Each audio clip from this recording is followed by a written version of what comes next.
अंधे हो क्या? दिखाई नहीं देता?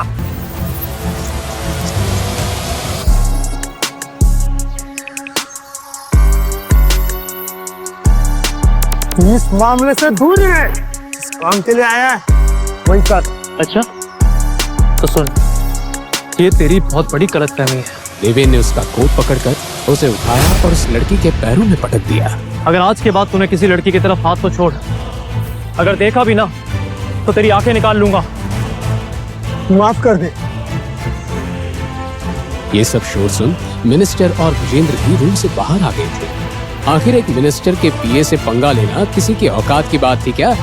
पर कोई था जो इस हिम्मत से इम्प्रेस था, विजेंद्र शेखावत। दूसरी तरफ साउथ दिल्ली में विजेंद्र शेखावत अपनी मीटिंग खत्म करके शेखावत हाउस पहुंचे। गाड़ी से उतरते वक्त उन्होंने अपने ड्राइवर को हिचकिचाते देखा। क्या हुआ? कुछ परेशान लग रहे हो। सब ठीक है ना? नंदिता को ले आए कॉलेज से? साहब, आज कॉलेज से वापस आते वक्त हम पर किसी ने हमला किया। ड्राइवर एक ही सांस में सब बोल पड़ा।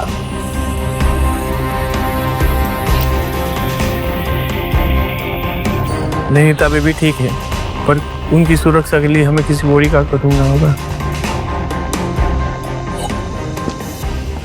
नंदिता बेटा, तुम ठीक तो हो? हाँ पापा, कुछ नहीं हुआ, मैं बिल्कुल ठीक हूँ। मैं कहीं चोट तो नहीं लगी? नहीं। बस अब कल से तुम कॉलेज नहीं जाओगी और ये मेरा फाइनल डिसीजन है। पापा, इस बारे में हम बात कर चुके हैं और महादेवी हमारा कॉलेज है। इसे आपने दादी के नाम पर बनवाया था और मम्मा इस कॉलेज की प्रिंसिपल थी। तुम्हारी माँ के जाने के बाद ये कॉलेज क्रिमिनल्स का अड्डा बन चुका है। अगर ऐसी बात है तो आप कुछ करते क्यों नहीं? Take some legal action. मैंने डिसीजन ले लिया है, अब तुम कल से महादेवी कॉलेज नहीं जाओगी और ये फाइनल। अगर आप जिद्दी हैं तो मैं भी आपकी बेटी हूँ। मैं महादेवी कॉलेज से ही पढ़ाई करूंगी। विजेंद्र के पास जवाब नहीं था, सिर्फ एक बात कही उन्होंने।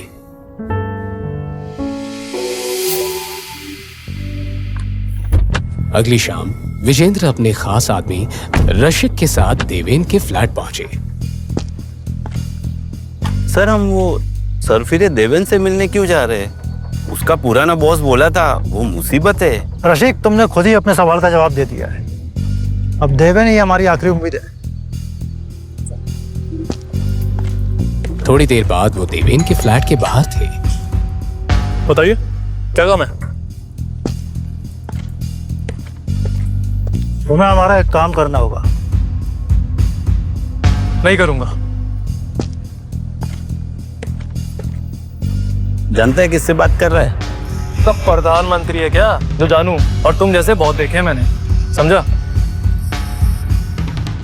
देवेन, तुम हमारे लिए एक काम करोगे? अब बात बनी ना, ऐसे बोलोगे तो सुनूंगा मैं, वरना अपने पुराने बॉस की तरह आपको कब रेजिग्नेशन दे दूं मैं, मुझे भी नहीं पता। आइए बैठिए और बताइए काम क्या है?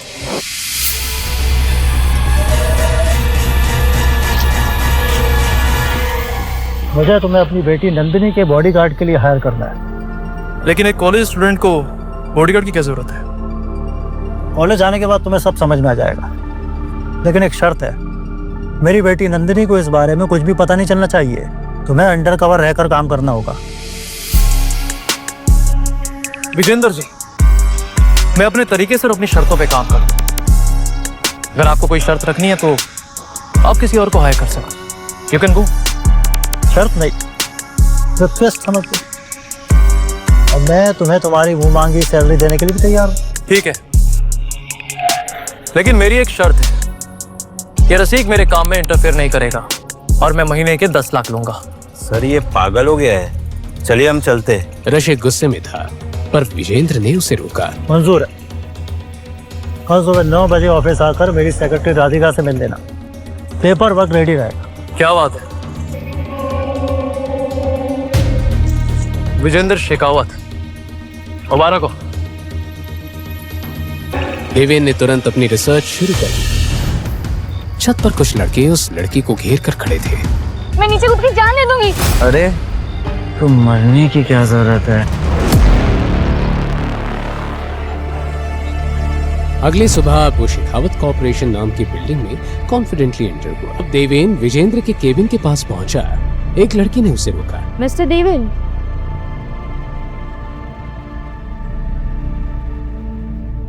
जी, आपकी तारीफ। मेरी छोड़ो, तुम्हारी फाइल में रखी फोटो तुम्हारे हैंडसम चेहरे को सही से बयां नहीं कर पा रही थी। लगता है आज मेरी मीटिंग आपके साथ है। जी बिल्कुल, और आपने मुझे पूरा 1 घंटा वेट करवाया है। एक्चुअली मुझे लड़कियों को इंतजार कराना बिल्कुल भी पसंद नहीं है। हमें यहाँ पर आई गए हो तो क्यों ना हम आगे की बात कर लें। लगता है आपको काम की बहुत जल्दी है। इतनी बड़ी कंपनी में किसी लड़की का ऐसे खुलेआम फ्लर्ट करना देवेन को थोड़ा हैरान जरूर कर गया। ऑब्वियसली मैं नहीं चाहता कि आप जैसी खूबसूरत लड़की का टाइम वेस्ट हो। ये सुन के राधिका थोड़ा फ्लैटर हो गई और अपने डेस्क पर चली गई।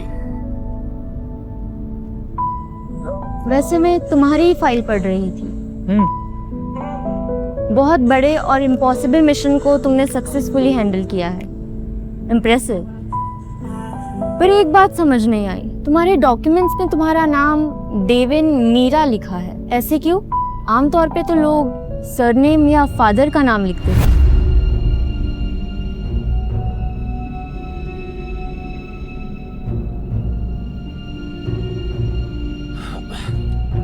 एक्चुअली देवेन की हर एक चीज खास है और मुझे लगता है कि आपको मैं कुछ ज्यादा ही पसंद आ गया। अब खास हो तो पसंद आओगे ही। रियली? वैसे मेरे नाम के अलावा अगर कुछ और क्वेश्चन है तो पूछ सकती हैं आप। संभाल कर देवेन जी, अपने क्लाइंट के सेक्रेटरी के साथ फ्लर्ट करना भारी पड़ सकता है। आपने मेरी फाइल देखी है ना? देवेन को हल्के काम वैसे भी पसंद नहीं होते। मैंने तुम्हारी फाइल देख ली, अब तुम अपने काम की फाइल देखो। इतना कहकर राधिका ने हंसकर एक फाइल देवेन के सामने रखी। इसमें सारे डिटेल्स हैं, नंदिता का फोटो और तुम्हारा एडमिशन लेटर भी। अच्छे से पढ़ लो। ठीक है, मैं चलता हूँ अभी, लेकिन आप ध्यान रखिएगा कि टाइम पर मेरे अकाउंट में मेरे पैसे आ जाने चाहिए।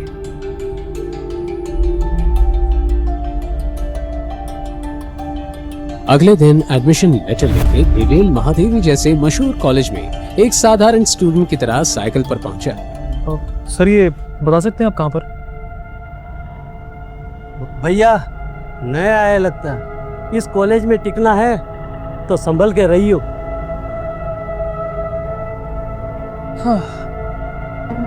वैसे बाबू, हमारी बात मानो तो यहीं से लौट के चले जाओ। तुम्हारे जैसे गरीब बच्चों के लिए कॉलेज नहीं है।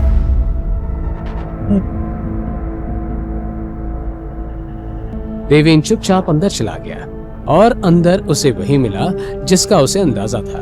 कोई डिसिप्लिन नाम की चीज ही नहीं थी। थोड़ी दूर जाकर उसने एक ग्रुप से पूछा, जी आप बता सकते हैं कि बीए फर्स्ट ईयर की क्लास कहाँ पर होती है? एक मिनट, तुम तो यहाँ पे टॉयलेट साफ करने आए हो ना, तो क्लास जान के क्या करोगे? इतना भाव क्यों पा रहा है? मैं तो सिर्फ क्लास जाने का रास्ता पूछ रहा था।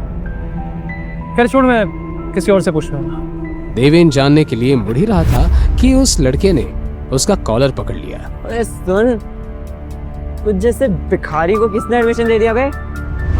देवेन ने उसका हाथ अपने कॉलर से हटाया और इस तरह पकड़ा। छोड़ छोड़। सॉरी आपको लगी तो नहीं ना? वो एक्चुअली क्या है ना, मेरी टी शर्ट खराब हो रही थी। अब आप सब लोग इतने अमीर घर से, लेकिन मुझे मेरे सारे काम खुद करने पड़ते हैं। कपड़े धोने पड़ते हैं, इस्त्री करना पड़ता है। अब बस वो हल्का सा आपका हाथ हटा रहा था तो थोड़ा सा आई एम सॉरी। साले तो शायद जानता नहीं है मेरा बाप कौन है। बिल्कुल सही पकड़े हैं, मैं तेरे बाप को नहीं जानता, लेकिन इतना जरूर जानता कि तेरी जैसी औलाद को पैदा करने के बाद वो बाप शर्मिंदा जरूर होता है।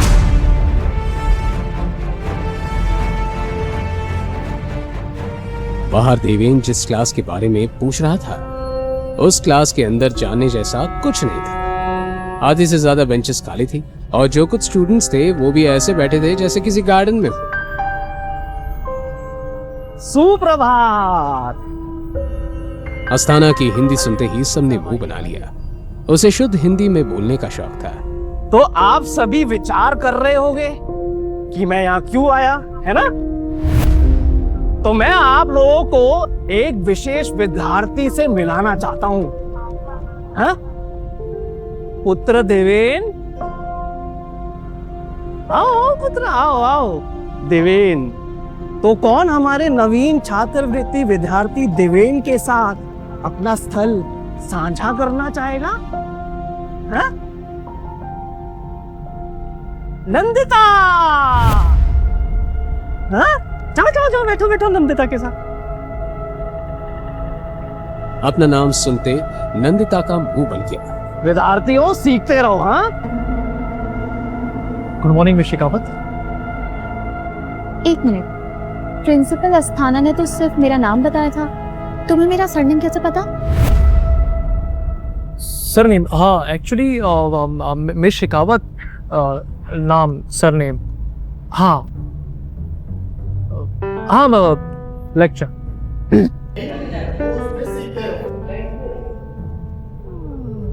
एक्सक्यूज मी, क्लास खत्म होते ही देवेन Yeah, ने एक sure. बार फिर नंदिता से बात करने की कोशिश की, पर तभी पीछे से एक आवाज आई। अरे तुम नैंडी, ये तो वही है जिसके बारे में मैंने तुम्हें बताया था। हाय, माय नेम इज तन्मय, उर्फ टोनी। ओह हाय टोनी। चलो टोनी।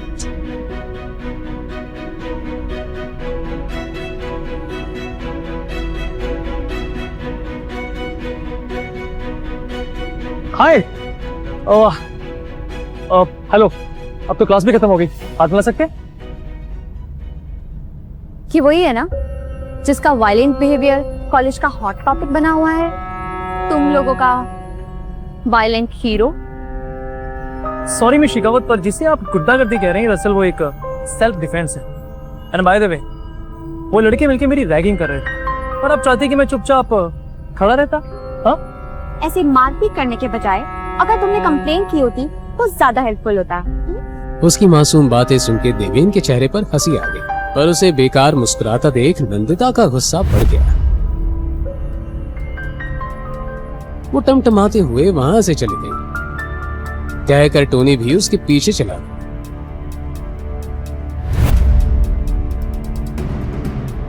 कैंटीन में एक टेबल पर टोनी और नंदिता बैठे थे। टोनी बोलो।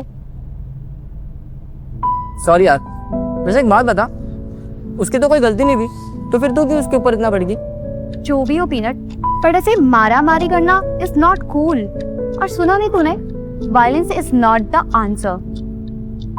मार्टिन लूथर जूनियर किंग ने बोला था। ये कौन है? तुम्हारा कोई लंदन का अंकल है क्या? इस समोसे की जगह थोड़ा सा ध्यान बुक्स पर दिया होता तो तुझे पता होता। इस वक्त नंदिता किसी को ढूंढ रही थी। नंदिता ने इस बात को ज्यादा इंपॉर्टेंस नहीं दी। किसे ढूंढ रही है? रीना को। आज वो कॉलेज भी नहीं आई। उसके पास मेरे नोट्स हैं, उसने कहा था आज देगी, पर पता नहीं कहाँ रह गई लड़की। हाँ, तो तू कल भी ले सकती है ना, या हॉस्टल रूम से। इतना परेशान होने की क्या जरूरत है?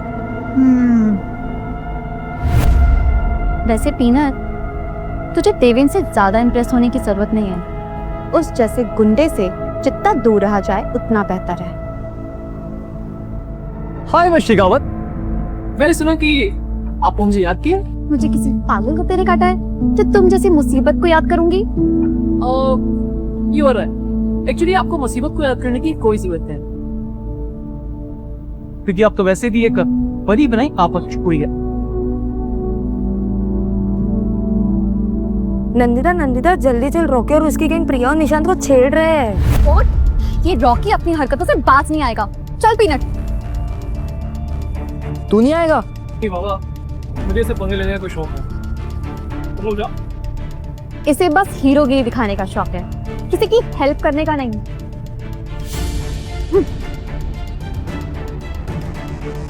देवेंद्रो, रॉकी कॉलेज का गुंडा है, वो कुछ भी कर सकता है, और उसके डैड की पोजीशन के चलते कोई कुछ नहीं कर सकता। लड़की की चीख सुनकर सब घबरा गए, लेकिन सबसे ज्यादा हैरान हुआ देवेन। बिना वक्त बर्बाद किए वो तुरंत चीख की तरफ दौड़ा। तुम्हारी हिम्मत कैसे हो रॉकी? तुम ऐसे किसी को भी धक्का नहीं दे सकते हो। समझे? रॉकी और उसके दोस्त निशांत प्रिया को घेर के खड़े थे और निंदिता उनके बीच में प्रिया को संभाले हुई थी। तुम्हें बीच में आने की कोई जरूरत नहीं है, चुपचाप साइड में रहो। देखो, मेरी दोस्तों से शर्त लगी है कि इन दोनों के बीच चल रहा है और वो साबित करने के लिए इन दोनों को रॉकी निशांत का चेहरा प्रिया के पास ले जा ही रहा था कि तुम जानते हो ना, इस गंदी हरकत की वजह से तुम रस्टिकेट हो सकते हो। हद है यार। रॉकी अपने होठों को गंदी तरह दबाता हुआ नंदिता की तरफ बढ़ने लगा।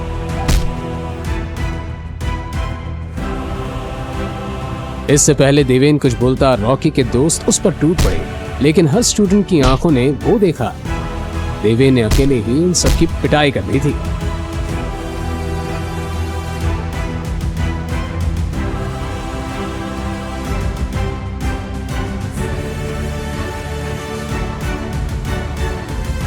रॉकी से पंगा तुझे बहुत महंगा पड़ेगा देवेन। वो अपने दोस्तों के साथ वहां से निकल गया। यू इडियट, इतना मारने की क्या जरूरत थी? तुम्हें पता है रॉकी की डैड कौन है?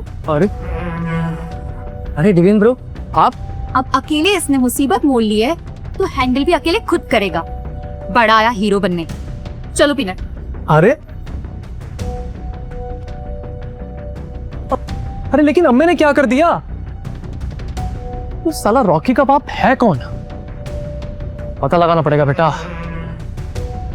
चलो। इतने में देवेन का फोन बजता है। मेन गेट की तरफ बढ़ता हुआ वो कॉल पे कहता है, हाँ, मेरी नंदिता शेखावत से मुलाकात हो चुकी है। डोंट वरी, सब कुछ प्लान के अकॉर्डिंग होगा। बस आप अपना वादा मत भूलना, ठीक है? जैसे ही वो कॉलेज के बाहर निकला, उसने एक वैन देखी जो काफी देर से वहीं पेट्रोल कर रही थी। देवेन समझ गया दाल में कुछ काला है।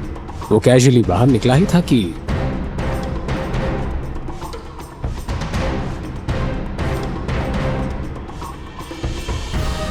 कुछ देर बाद देवेन को एक कमरे में लाया गया। उसकी बात को अनसुना कर दिया गया।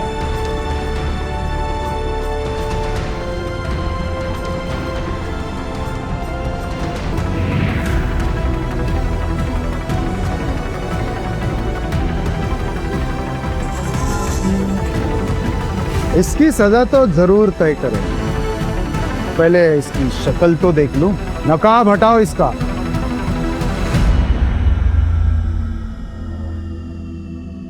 तुम?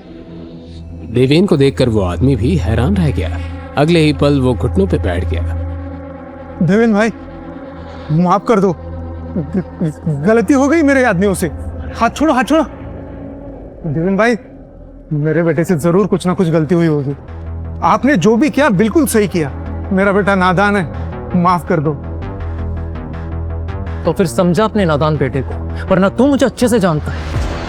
अगर मैं अपने पर आ गया ना तो ऐसी लगाम लगाऊंगा कि तू और तेरा बेटा जिंदगी भर सर उठा के चल नहीं पाएगा।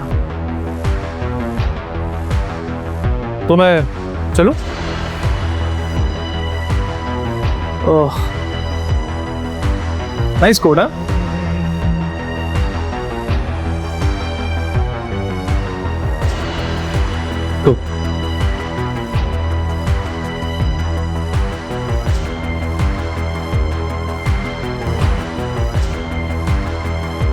वैसे मेरा इतना टाइम वेस्ट करने का हर्जाना तो आपको देना पड़ेगा। और मेहमान को इतनी आओ वगैरह से बुलाया तो खाली हाथ थोड़ी ना भेजोगे। हाँ चलो ना, वो गाड़ी की चाबी दे दो मुझे जल्दी। Nice nice, very good, come on come on come on. PA ने कांपते हाथों से देवेन को चाबी पकड़ा दी। चलिए फिर, take care, good bye, bye bye. Deven उस चाबी को उंगली पर घुमाता हुआ वहां से निकल गया। साहब, ये कौन था? इसे अब ऐसे माफी क्यों मांग रहे थे?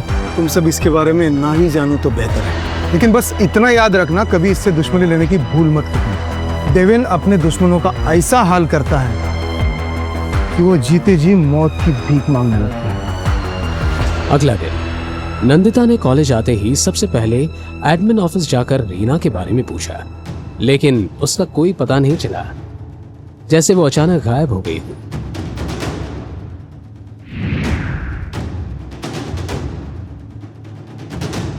देवेन क्लासरूम की तरफ जा ही रहा था। कल के इंसिडेंट के बाद काफी स्टूडेंट्स उसे पहचान गए थे, लेकिन जहां लड़के उसके पास जाने से कतरा रहे थे, वहीं लड़कियां उसकी हीरोगिरी पर फिदा हो रही थी। क्लास में टोनी के आगे वाली सीट पर बैठी नंदिता ने फोन पे देवेन और उस लड़की का वीडियो चला रखा था। ये देख नीनत, कैसे आशिकी 3 चल रही है। प्यार के बदले प्यार बढ़ता है। ये और रॉकी दोनों के दोनों एक जैसे हैं। वो अगर मुगल एम्पायर है तो ये east India company. Rocky Pakistan से है क्या? कैसे तुम दोनों? वैसे मेरे बारे में बात हो रही है तो इस कॉन्वर्सेशन में ज्वाइन करने का मुझे पूरा हक है ना? चलो बात करते हैं। पहले दिन बैठने दिया इसका मतलब ये नहीं है कि रोज रोज के लिए परमिशन मिल गई। जाओ उधर बैठो जाकर, निकलो यहाँ से। लेकिन राजकुमार जी, मुझे क्यों नहीं याद आ रहा कि मैंने आपसे परमिशन मांगी थी? हाँ, और वैसे भी ना, ये कॉलेज की सीट है, आपके घर का सोफा नहीं है जो हर वक्त मुझे आपसे परमिशन मांगनी पड़ेगी। हाँ, बाय द वे, तुम लोग क्या बात कर रहे थे मेरे बारे में? बोलो। अच्छा, समझ गया। तो तुम टोनी से रिक्वेस्ट कर रही थी ना कि वो तुम्हारी मुझसे दोस्ती करा दे, तो मुझे थैंक यू बोल दो। हाँ, थैंक यू। हाँ? किस लिए? ओह राइट, कल तुम मुझे हीरो की तरह बचाने आए थे, उसके लिए। यस। पर मैंने तुम्हें नहीं बुलाया था। हाँ, स्कूल। लिसन मिस्टर देवन, मुझे तुम्हारी रक्षा की कोई जरूरत नहीं है। मैं अपनी रक्षा खुद कर सकती हूँ, समझे? ओके। नैंडी रिलैक्स, देवेन मजाक कर रहा है। जो कि वैसे Deven, as a serious note, कल जो तुमने रॉकी के साथ किया उसके बाद तुम्हें कॉलेज नहीं आना चाहिए था। मुझे नहीं लगता वो चुप बैठेगा। सही बोल रहे हो। टोनी की बात पूरी भी नहीं हुई थी कि क्लास में एकदम शांति छा गई। सबने दूर की तरफ देखा और वहां रॉकी खड़ा था। उसके चेहरे पर कल की मार के निशान अभी भी दिख रहे थे। उसकी आंखों में गुस्सा था, लेकिन वो सीधा देवेन के पास आया। कल जो हुआ उसके लिए मुझे माफ कर दे। आगे से ऐसी गलती नहीं होगी। चल अच्छा है, मुझे तेरी गलती का एहसास हो गया। लेकिन तुझे पता है, आज मेरा मूड बहुत अच्छा है। जा, तुझे माफ किया, लेकिन अगली बार संभल कर। अभी तुम मुझसे माफी मांगने के लिए अपने पैरों पर चलकर आया है, लेकिन अगली बार तेरे पैरों के साथ साथ तेरी जुबान भी बोलने लायक नहीं रहेगी, समझा? चल। और हाँ सुन, ये गाड़ी की चाबी ले जा। अपने पापा को बोलना कि देवेन को कुछ खास पसंद नहीं आई। हाँ? लेकिन उसके अंदर गुस्सा और नफरत उबल रही थी। क्या करेगा अब रॉकी? क्या देवेन और नंदिता की दोस्ती हो पाएगी? हाँ, कितना गंदा है।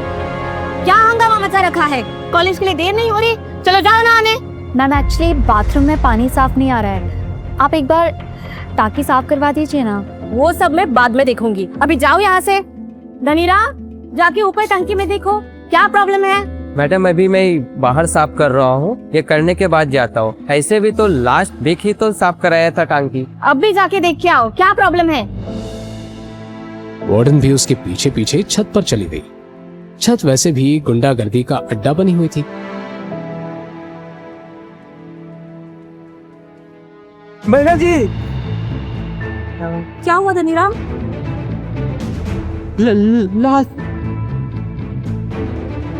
न्यूज़ कॉलेज में आग की तरह फैल गई।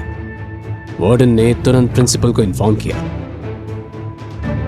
आजकल की पीढ़ी भी ना कितनी जल्दी हार मान जाती है। रीना सुसाइड कर ही नहीं सकती, मैं उसे बहुत अच्छे से जानती हूँ। वो एक बहुत हिम्मत वाली लड़की थी। ये था कॉलेज का अनऑफिशियल स्टूडेंट लीडर शरद शाह। अपनी छोटी सी फौज और भाई वरुण शाह के साथ आया था। शाह ब्रदर्स शहर के बड़े बिजनेसमैन कम गैंगस्टर के बेटे, जिनकी कॉलेज में बहुत चलती थी। अरे नंदिता जी, जब इंस्पेक्टर साहब कह रहे हैं कि ये सुसाइड है, तो क्यों बिन बात का जग्गा जासूस बनने की कोशिश कर रही हो? अरे वरुण सर, शरद सर, बहुत टाइम बाद मिले हो। कि कोई भूल होगी क्या हमारे से? इसका तो ब्रेकअप हो गया था ना, शायद झेल नहीं पाए बेचारी। ये सुसाइड नहीं है। अरे नंदिता जी, आप क्या जाने दिल के टूटने का दर्द। आपका तो दिल कभी टूटा ही नहीं, आपने तो सिर्फ दूसरों के दिल तोड़े। हाँ नंदिता जी, आपको जरा पास से स्लीपिंग पिल्स की बोतल दिखा दूं, शायद आपको भी यकीन हो। लेकिन उससे पहले ही देवेन नंदिता के सामने आकर खड़ा हो गया। अपने हाथ को संभाल कर रख, और ना तेरे दिल का तो पता नहीं, लेकिन अगर तूने दोबारा हाथ उठाया ना तो तेरा हाथ तोड़ दूंगा, समझा? शरद ने एक पल के लिए घूर कर देवेन को देखा, फिर हंसी में बोल उठा। बताया नहीं तुमने बॉडीगार्ड रख लिया अपने लिए? हीरो, बड़ी फिक्र हो रही है नंदिता की। चक्कर क्या है? चक्कर मैं बताता हूँ। नंदिता एकदम सच बोल रही है, इस लड़की ने सुसाइड नहीं करा है। Let me show you.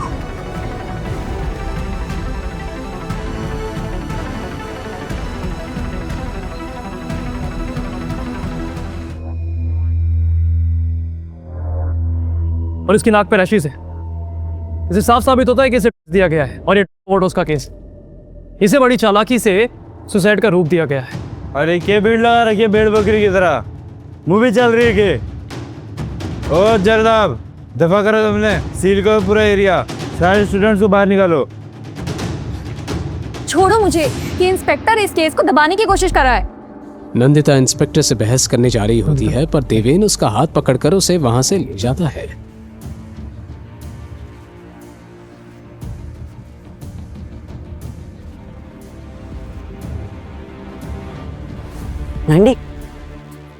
छोड़ो मुझे, ये इंस्पेक्टर जानबूझकर सच दबाने की कोशिश कर रहा है। नहीं तो पागल हो गई है क्या?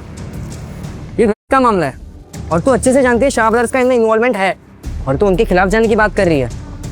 तू जानती है कितना डेंजरस हो सकता है ये। देखना वो इंस्पेक्टर कैसे उनकी। नंदिता गुस्से में चली जाती है। देवेन उसके पीछे जाने लगता है, पर टोनी उसे रोक लेता है। देवेन, मैं उसके पीछे जाता हूँ, वो सबके पीछे बहुत डिस्टर्ब हो गई है। देवेन जानता था कि अभी उसके और नंदिता के बीच दोस्ती का रिश्ता नहीं बना है, इसलिए वो टोनी की बात मान जाता है। मुझे क्या करना है? मैंने सबको न्याय डालने का ठेका थोड़ी रखा है। तभी फॉरेंसिक टीम बॉडी को ले जाते हुए के सामने से गुजरती है। देवेन को नंदिता की बातें याद आती। वो इरिटेट होकर अपना मोबाइल निकालता है और तुरंत विजेंद्र को कॉल करता है। शिकावत साहब, आपको पता है आपके कॉलेज में इस वक्त क्या हो रहा है? पानी की टंकी में से एक लड़की की लाश मिली है। पुलिस वाले यहाँ मुआयना करने आए हैं, और वो लोग जानबूझकर इस केस को एक सैड केस बना रहे हैं। वो सब में पढ़ो मत, जो काम के लिए गए हो वही करो। देवेन फ्रस्ट्रेट होकर काम से काम रखने का फैसला करता है।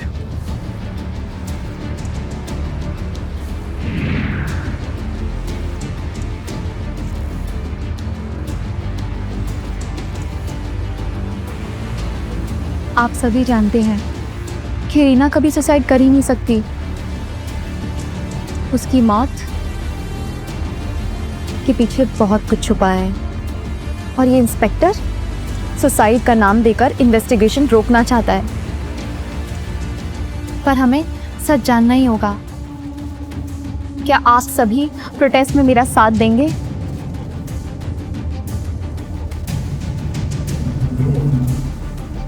तुम्हारी दोस्त पागल हो गई है क्या? क्यों नहीं की देवी बन रही है? हाँ, एंडी ऐसी है डेविन, लेकिन इस बार वो शाह ब्रदर्स के खिलाफ जा रही है, और मुझे डर है कहीं वो अपनी जिद में किसी मुसीबत में ना फंस जाए। तभी नंदिता की नजर देवेन पर पड़ती है और वो तुरंत उसके पास आती है। देवेन, तुम भी जानते हो कि ये सुसाइड नहीं थी, राइट? तुम मेरा इस प्रोटेस्ट में साथ दोगे? हमें सच जानना ही होगा कि रीना की मौत कैसे हुई, कैंडल मार्च निकालकर। प्लीज मुझे अपनी सर्कस से दूर रखो।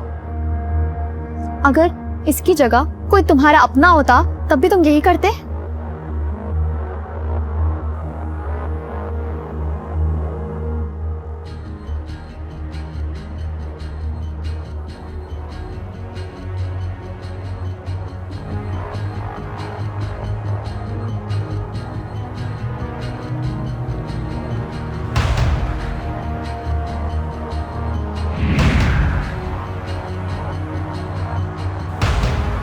पेट पापा से डरकर शॉप चल।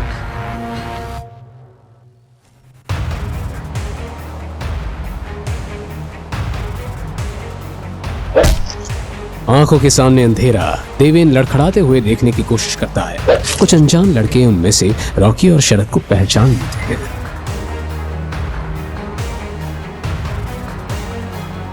तो इस भिखारी की बात कर रहा था तू, रॉकी?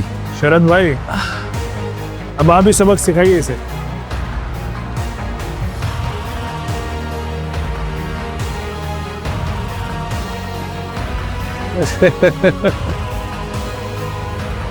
लगता है कल की मार कम पड़ गई तुझे, हाँ?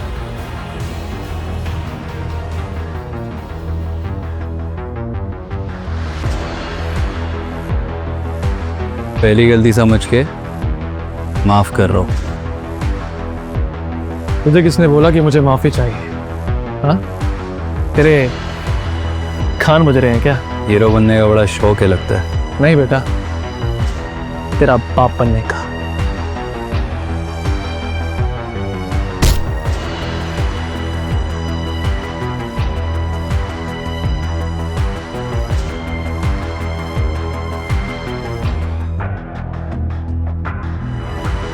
क्या देवेन खुद को बचाकर नंदिता को बचाने जा पाएगा?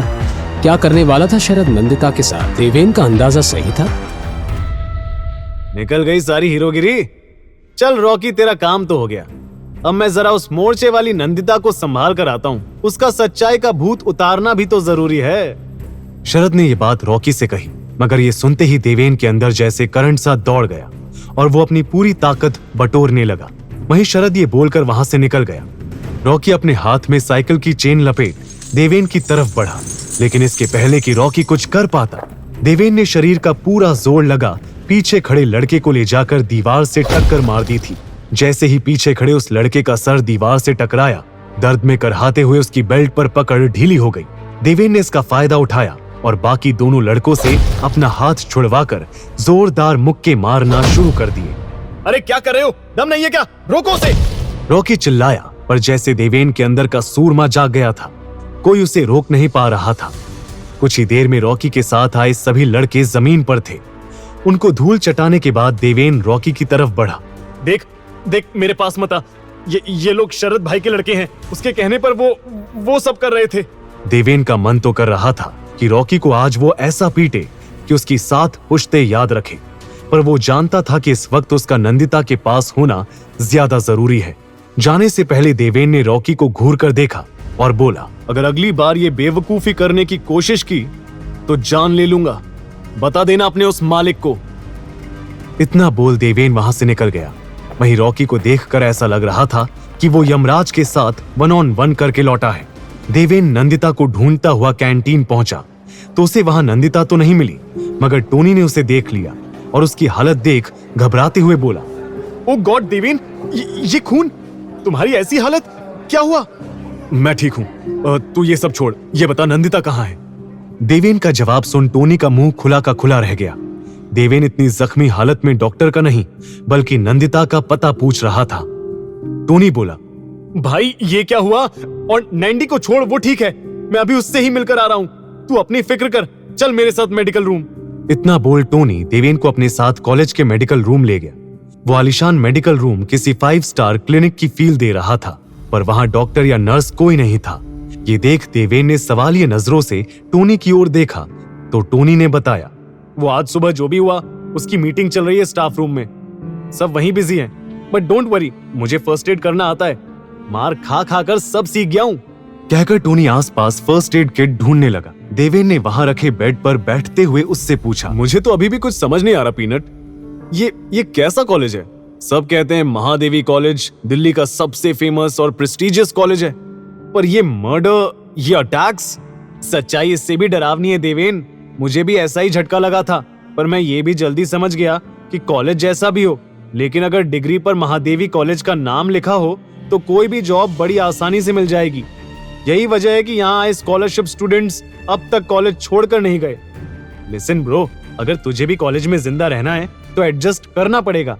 ये कहते हुए टोनी फर्स्ट एड बॉक्स लेकर देवेन के सामने आया और उससे अपनी शर्ट निकालने को कहा। देवेन ने शर्ट उतारी ही थी कि कमरे में एक लड़की की आवाज सुनाई पड़ी। वैसे अगर ये कहे तो हम भी इनके लिए एडजस्ट होने को तैयार हैं। देवेन और टोनी ने पलट कर देखा तो सामने मिनी ब्लैक ड्रेस पहने कॉलेज की सबसे हॉट लड़की आयशा अग्रवाल अपनी 2 सहेलियों के साथ मेडिकल रूम के दरवाजे पर खड़ी थी। कॉलेज का हर लड़का आयशा का बॉयफ्रेंड बनने का, उसके करीब जाने का, उसे छूने का सपना देखा करता था। देवेन ने उसे ऊपर से नीचे देखा और मुस्कुराते हुए बोला, कोई उल्लू का पट्टा ही तुम जैसी लड़की को एडजस्ट करने को कहेगा, और मैं तो वो बिल्कुल भी नहीं हूं। सर के साथ देवेन की चेस्ट और बाजू पर भी घाव लगे थे, जिसके लिए टोनी ने उसकी शर्ट उतरवाई थी। पर बिना शर्ट के पसीने में चमकती देवेन की बॉडी काफी हॉट लग रही थी। आयशा की नजरें उसकी मोटी मोटी बाजुओं पर जैसे अटक ही गई थी। छूकर देख सकती हो, काटूंगा नहीं। देवेन हल्की सी मुस्कान के साथ फ्लर्ट करते हुए बोला। आयशा ये सुन मुस्कुरा दी और ब्लश करती हुई उसके करीब आने लगी। तभी आयशा की सहेलियां टोनी को बाहर ले गईं और फर्स्ट एड बॉक्स खोलते हुए आयशा ने वो सब करना शुरू कर दिया जो टोनी करने वाला था। उसने फर्स्ट एड बॉक्स से कॉटन पर एंटीसेप्टिक लिक्विड लगाया और देवेन के सामने उसके बेहद करीब आकर बैठ गई। मैंने सुना कैसे तुमने रॉकी को 2 बार हराया। ये कहते हुए उसने देवेन के माथे पर लगी चोट को कॉटन से क्लीन किया। देवेन ने दर्द से हल्की सिसकी भरी। आयशा आगे बोली, पर तुम्हें पता है ना, शाह ब्रदर्स उस रॉकी से भी ज्यादा खतरनाक हैं, पर तुम्हारी इस प्रॉब्लम का सलूशन है मेरे पास। ये सुन देवेन ने एकदम से उसकी कलाई को पकड़ लिया और उसकी आंखों में देखते हुए बोला, और वो क्या है? आयशा ने उसके गाल को सहलाया और कहा, तुम्हें मेरा बॉयफ्रेंड बनना पड़ेगा। देवेन की आंखें एकदम से बड़ी हो गईं। उसने आयशा के मुंह से ये सुनने की उम्मीद बिल्कुल नहीं की थी। वो आयशा की बोल्ड पर्सनैलिटी से इंप्रेस हुआ। उसने होठों पर टेढ़ी मुस्कान के साथ पूछा, और ये मेरी प्रॉब्लम का सलूशन कैसे होगा? तुम आयशा की पावर को जानते नहीं हो बेबी।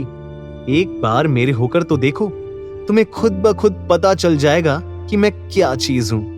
देवेन ने भी उसे अपने करीब खींचा और कहा, ऑफर है तो बहुत टेम्पटिंग, पर अफसोस मुझे इसे रिजेक्ट करना होगा मिस आयशा। ये सुन आयशा की आंखें हैरानी से फट गईं। उसके चेहरे की मुस्कान गायब हो गई। पर तभी रूम का डोर ओपन हुआ। दरवाजे पर नंदिता को देखकर जहां देवेन थोड़ा शॉक में दिखा, वहीं आयशा बड़े केयरफ्री एटीट्यूड के साथ बोली, नॉक करना नहीं आता, यहाँ प्राइवेट बातें चल रही हैं। देवेन और आयशा को इतना करीब देख नंदिता के चेहरे पर डिस्गस्टेड एक्सप्रेशन दिखाई देने लगे। तो इस सर्कस के लिए टाइम है तुम्हारे पास? ये कहकर वहां से उल्टे पैर वापस चली गई। देवेन ने आयशा को खुद से दूर किया और बिना कुछ बोले नंदिता के पीछे चला गया। ये देख आयशा ने गुस्से में अपनी हील्स को जमीन पर पटका। तभी उसका मोबाइल रिंग करने लगा। कॉल पिक करते ही दूसरी तरफ की बात सुन वो बोली, डोंट वरी, एक बार आयशा ठान ले तो कोई भी लड़का उससे बच नहीं सकता। मैं देवेन को अपना बॉयफ्रेंड बनाकर ही रहूंगी। वहीं बाहर देवेन नंदिता को पुकारता रहा, पर वो वहां से चली गई। नंदिता, नंदिता, लिसन। देवेन ने फ्रस्ट्रेट होकर बालों में हाथ फेरा। शिट, पहले इस लड़की के ऊपर मेरा इंप्रेशन गलत है और अब फिर से ऐसे तो हो गई दोस्ती। तभी पीछे से टोनी आया और बोला, भाई लगता है नंदी तेरा सिर फिर फोड़ देगी। देवेन ने अपना सिर हिलाया और बोला, साली लाइफ में ना टाइमिंग सही होती तो आज मैं कहां का कहां होता। टोनी अपने बाल संवारते हुए बोला, ब्रो ये सब छोड़ और पहले मेरी बात सुन। आयशा अग्रवाल ने तुझे बॉयफ्रेंड बनने का ऑफर दिया। तू जानता है, पहली बार आयशा ने खुद किसी लड़के को अप्रोच किया है और वो भी तुझे, और तूने क्या किया? वो ऑफर रिजेक्ट कर दिया। तेरा दिमाग तो ठीक है, आंखें सही है, देख पा रहा है ना? अरे तूने आयशा अग्रवाल को रिजेक्ट कर दिया, कॉलेज की हॉटेस्ट गर्ल को। क्या मैं पूछ सकता हूं क्यों? नहीं। देवेन का जवाब सुन टोनी नाराज दिखा तो देवेन ने उसके गले में हाथ डाल उसे समझाया, क्या पीनट, तू भी अपनी दोस्त की तरह सोचता कम बोलता ज्यादा है। हाँ मानता हूँ आयशा बहुत हॉट है, पर मुझे बॉयफ्रेंड बनाना जरूर उसके किसी मकसद का हिस्सा है। नहीं तो तू ही सोच, मुझे महादेवी आए 3 दिन नहीं हुए और उसने मुझे प्रपोज कर दिया।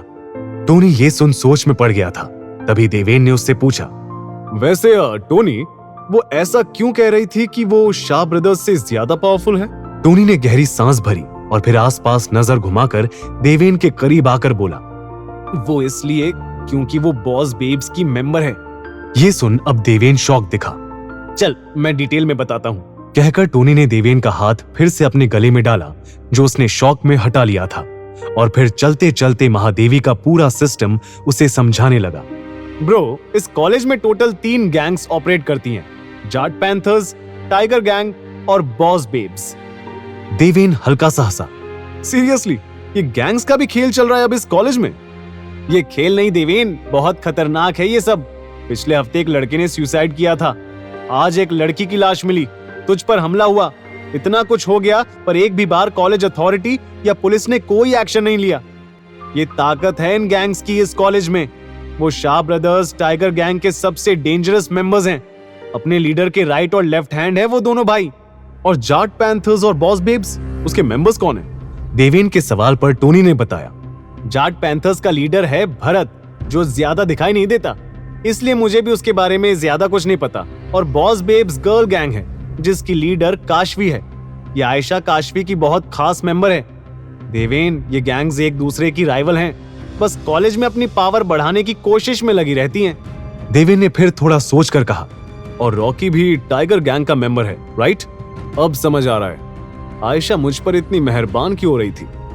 मैंने उसकी राइवल गैंग के मेंबर को जो पीटा है, बॉस बेब्स को तो मैं लॉटरी की टिकट लग रहा हूँगा। अगर ऐसा है तो तूने ना करके बिल्कुल सही किया। देख देवेन, ये दोनों गैंग्स की लड़ाई में उलझना सही नहीं होगा, वरना इन दोनों गैंग के बीच तू शहीद हो जाएगा। टोनी ने उसे वार्न किया। शाम हो चुकी थी।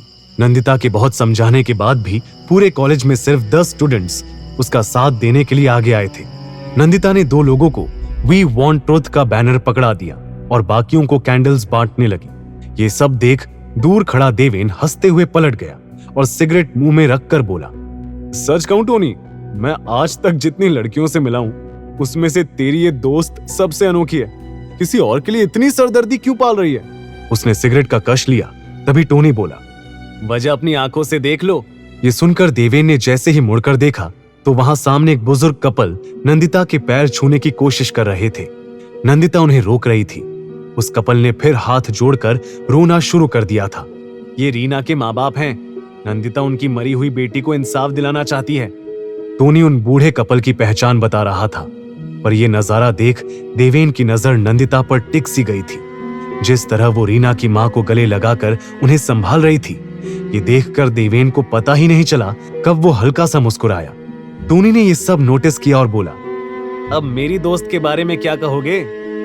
देवेन ने तुरंत नजर फेर ली और सिगरेट के कश लेने लगा।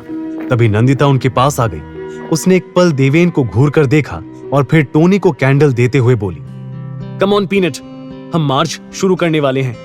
रीना के मम्मी पापा भी आ गए हैं, चल। अगर तुम्हें सर्कस का पार्ट नहीं बनना है तो यहाँ क्या कर रहे हो? नंदिता के पूछते ही देवेन एरोगेंटली बोला, क्यों? ये तुम्हारी प्राइवेट प्रॉपर्टी है, मेरी मर्जी। इससे पहले दोनों के बीच झगड़ा बढ़ पाता, टोनी नंदिता को अपने साथ ले गया। सभी स्टूडेंट कैंडल मार्च के लिए रेडी थे। नंदिता सबसे आगे खड़ी थी। We want truth, we want justice. वो सब कैंडल मार्च करते हुए कॉलेज कैंपस से बाहर आए ही थे कि तभी एकदम से पटाखों के फटने की आवाज आनी शुरू हो गई। सभी स्टूडेंट्स चीखते हुए इधर उधर भागने लगे। पटाखों की आवाज रुकने का नाम नहीं ले रही थी। चारों तरफ धुआं फैल गया था। वहां मौजूद सभी लोग खांसने लगे, उनकी आंखें जलने लगी थी। ये देख देवेन दौड़ा दौड़ा वहां पहुंचा। नंदिता, नंदिता! वो चिल्लाते हुए उसे ढूंढने लगा, पर पटाखों के शोर में उसकी आवाज दब गई थी। उधर नंदिता रीना के माँ बाप को संभालने की कोशिश में लगी थी। अंकल, आंटी, टोनी, मेरी मदद करो, इन्हें यहाँ से लेकर जाना होगा। टोनी खांसते हुए बुजुर्ग कपल की मदद करने लगा। नंदिता भी पीछे आ रही थी, पर तभी किसी ने उसकी कलाई को पकड़ लिया। कौन है? छोड़ो! नंदिता कुछ कर पाती उससे पहले ही उसके मुंह पर रुमाल रखकर उसे बेहोश कर दिया गया। एक शख्स नंदिता को अपनी बाहों में उठाए उस धुएं की आड़ में उसे वहां से ले गया। नैंडी! नैंडी! टोनी ने आसपास नजर घुमाई, पर उसे धुएं में कुछ साफ नजर नहीं आ रहा था। तभी उसने देवेन को देखा। वो दौड़कर उसके पास पहुंचा और घबराई आवाज में बोला, देवेन, नैंडी, नैंडी कहीं नहीं मिल रही। अभी यही थी, पता नहीं अचानक से कहां चली गई। कहीं वो शरद? क्या टोनी का शक सच था? क्या सच में शरद ने नंदिता को उठवाया था? क्या देवेन उसे बचा पाएगा? देवेन, नंदिता, नैंडी कहीं नहीं मिल रही। अभी यही थी, पता नहीं अचानक से कहां चली गई। कहीं वो शरद? हाँ देवेन, ये जरूर शाह ब्रदर्स का ही काम है। वो नहीं चाहते थे कि ये प्रोटेस्ट हो। कहीं उन्होंने नंदिता को कुछ। हम पुलिस कंप्लेन करते हैं। नंदिता की जान को भी खतरा हो सकता है। कहीं शरद ने उसे कुछ। टोनी बहुत घबरा गया था। वो बिना रुके बस बोले जा रहा था। तभी देवेन ने उसे शांत करते हुए कहा, टोनी, नंदिता को कुछ नहीं होगा और पुलिस में कंप्लेन करने से भी कोई फायदा नहीं होगा। अगर वो पुलिस वाला भी शाह ब्रदर्स से मिला हुआ हो तो। पर तू चिंता मत कर, मैं तेरी दोस्त को वापस लेकर आऊंगा। कहकर देवेन वहां से चला गया। कोई है? हेल्प! जाने दो मुझे! एक अंधेरे कमरे में पड़ी नंदिता चिल्ला रही थी। कुछ 10 मिनट पहले ही उस पर नशे का असर खत्म हुआ था। होश में आते ही उसने अपने आप को एक बंद कमरे में बंधा हुआ पाया और बस तभी से मदद की गुहार लगा रही थी। तभी कमरे का दरवाजा खुला और 2 गुंडे जैसे दिखने वाले आदमी अंदर आए। क्या गला फाड़ फाड़ कर चिल्ला रही है? साला सारा नशा उतार दिया। कहता हुआ एक आदमी हाथ में शराब की बोतल लिए आगे बढ़ने लगा। उसे अपने करीब आते देख नंदिता सहम गई। देखो, मेरे करीब मत आना, समझे? दूर रहो। वो आदमी एकदम से उसके पास आ गया। नंदिता दरवाजा खुला देखकर चिल्लाई, कोई है? प्लीज बचाओ! हम कुछ कर रहे हैं क्या? तो फिर चिल्ला क्यों रही है? अबे तू क्या खड़ा है? वो सामान इधर रख। उसके कहने पर दूसरे आदमी ने अपने हाथ में पकड़ी थैली को नंदिता के सामने टेबल पर रख दिया। नंदिता उसे शक भरी निगाहों से देख रही थी। तभी पास खड़े उस गुंडे ने शराब की बोतल को साइड में रखा और थैली को खाली करते हुए बोला, ये देख, समोसा, पानी सब तेरे लिए। अरे आराम से खा पी ऐश कर, मगर अपनी मुंह की पेटी बंद रख, समझी? कहकर उसने नंदिता के हाथ खोल दिए। नंदिता ने भी मौका देखकर पास रखी बोतल उठाई और उस गुंडे के सर पर दे मारी। वो भागने की कोशिश कर रही थी, पर सामने खड़े दूसरे गुंडे ने अपनी ताकत से उसके हाथ से बोतल छीनकर दूर फेंक दी। नंदिता बहते हुए आंसुओं के साथ लड़ने की पूरी कोशिश कर रही थी। छोड़ो मुझे, छोड़ो, कोई है? बचाओ, जाने दो। वो गुंडा नंदिता के ऊपर हाथ उठाने वाला था, पर तभी किसी ने उसका हाथ पीछे से पकड़ लिया। जब लड़की कह रही है जाने दो, तो क्यों नहीं सुन रहे? हीरो से पिटने का कुछ ज्यादा ही शौक है क्या? यह आवाज सुनते ही नंदिता ने अपनी डर से बंद आंखों को तुरंत खोला। वहां अपने सामने देवेन को देखकर उसकी आंखें शौक से बड़ी हो गई। वो गुंडा कुछ कहने के लिए मुंह खोलने वाला था, पर तभी देवेन ने मुक्का मारकर उसे वहीं बेहोश कर दिया। नंदिता के चेहरे पर राहत की झलक दिखी। वो नम आंखों के साथ देवेन की तरफ ही देख रही थी। वैसे ऐसी सिचुएशन में लड़की हीरो के सीने से लग जाती है। तुम्हें ट्राई करना है? नंदिता ने राहत की सांस भरकर खुद को शांत किया। तभी देवेन ने वहां दूसरे गुंडे की तरफ देखा, जिसके पास टूटी हुई बोतल पड़ी हुई थी। इसे मार दिया क्या? देवेन ने थोड़ा शॉक होकर पूछा, तो नंदिता तुरंत बोल पड़ी, नहीं, मैंने बस वो बोतल। वो सांस नहीं ले रहा है क्या? मर गया क्या? देवेन ने चेक किया, जिंदा है। इतना कहकर उसने वहां रखी पानी की बोतल उठाई और आराम से बैठकर पानी पीने लगा। नंदिता हैरानी से बोली, तुम क्या कर रहे हो? ये कोई आराम करने का वक्त है? चलो यहां से। इनके साथी आ गए तो। और पहले मेरे पैर खोलने में मेरी मदद करो, जल्दी करो देवेन। वो टाइट बंद गांठ नंदिता से खुल नहीं पा रही थी। तभी देवेन की एरोगेंट आवाज आई, एक शर्त पर। ये सुनते ही नंदिता झल्ला पड़ी। व्हाट? तुम्हें इस सिचुएशन का भी फायदा उठाना है? तुम जैसे गुंडे से मैं कोई और उम्मीद भी क्या कर सकती हूँ? यू नो व्हाट, मुझे तुम्हारी जरूरत ही नहीं है। मैं खुद यहां से चली जाऊंगी। कहते हुए नंदिता ने आखिर अपने पैर खोल ही लिए।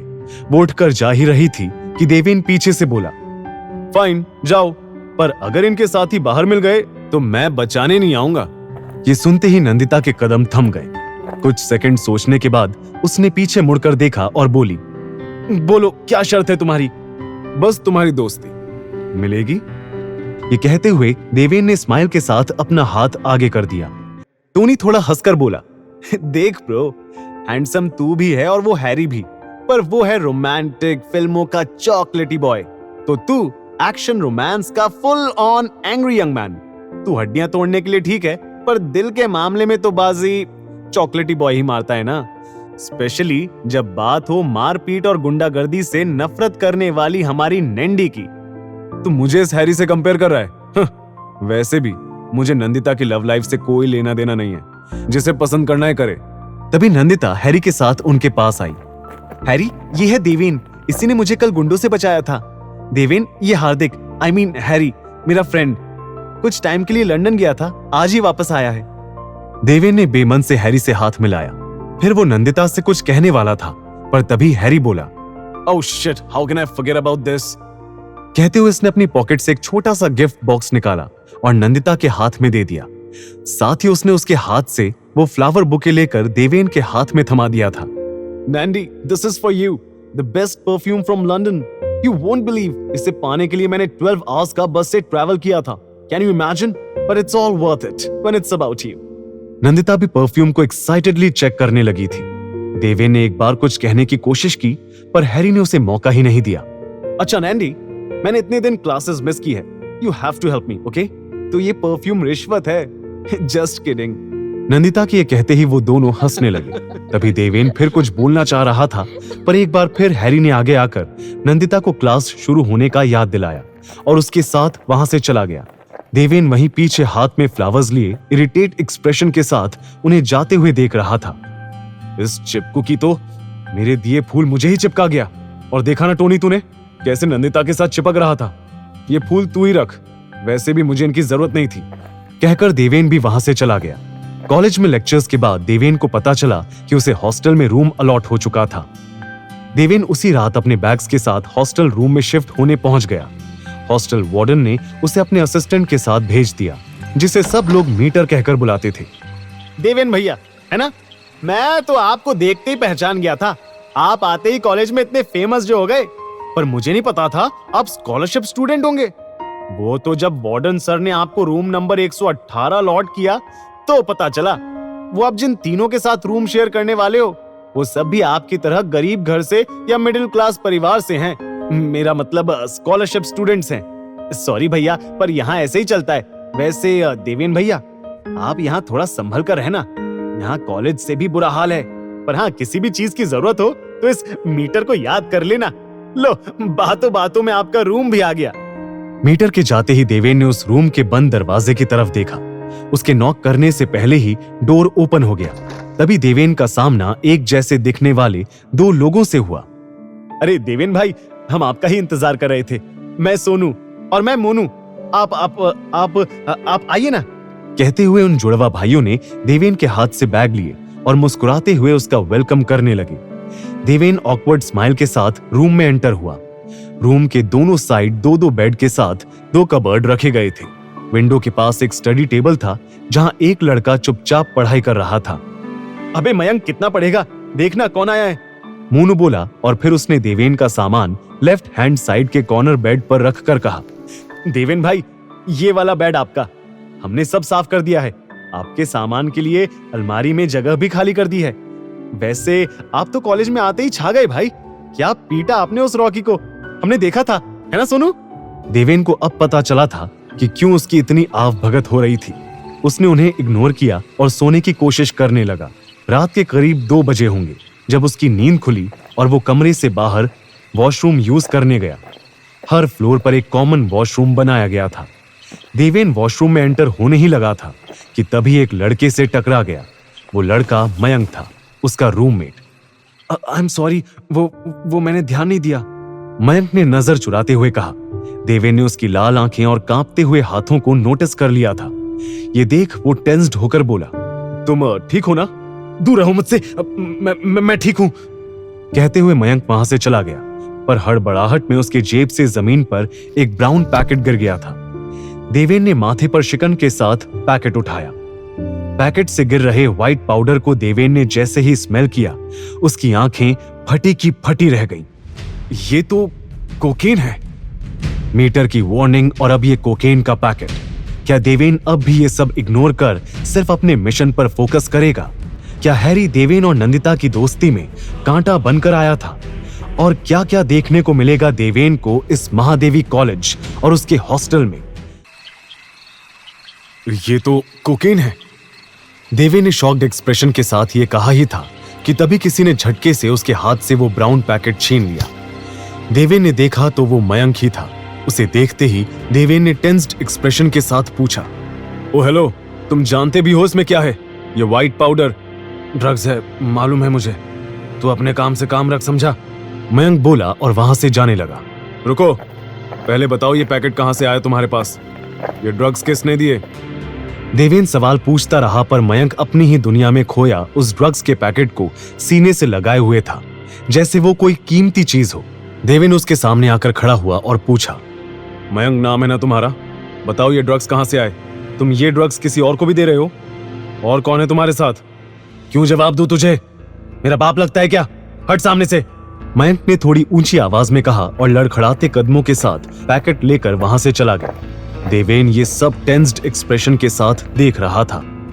इस कॉलेज में कुछ भी ठीक नहीं है। बहुत बड़ा ड्रग्स रैकेट चलाया जा रहा है। वो रीना और अब ये मयंक, ना जाने कितने और स्टूडेंट इस जहर को ले रहे हैं। मुझे शेखावत साहब को बताना।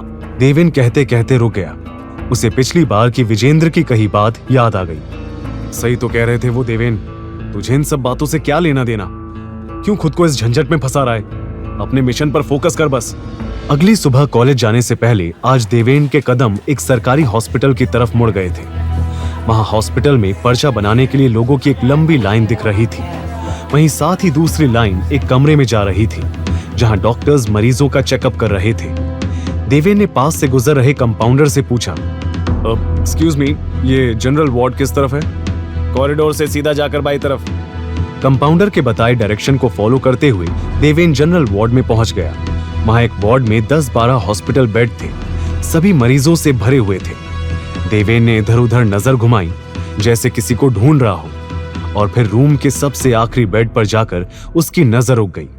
वहां लेटा पेशेंट और उसके साथ बैठा आदमी दोनों वही थे जिन्होंने उस रात नंदिता को किडनैप किया था। देवेन गुस्से में उनकी तरफ बढ़ने लगा। अब तक उन दोनों की नजर भी देवेन पर पड़ चुकी थी। देवेन के उनके पास पहुंचते ही साइड टूल पर बैठा आदमी देवेन के पैरों में गिर गया।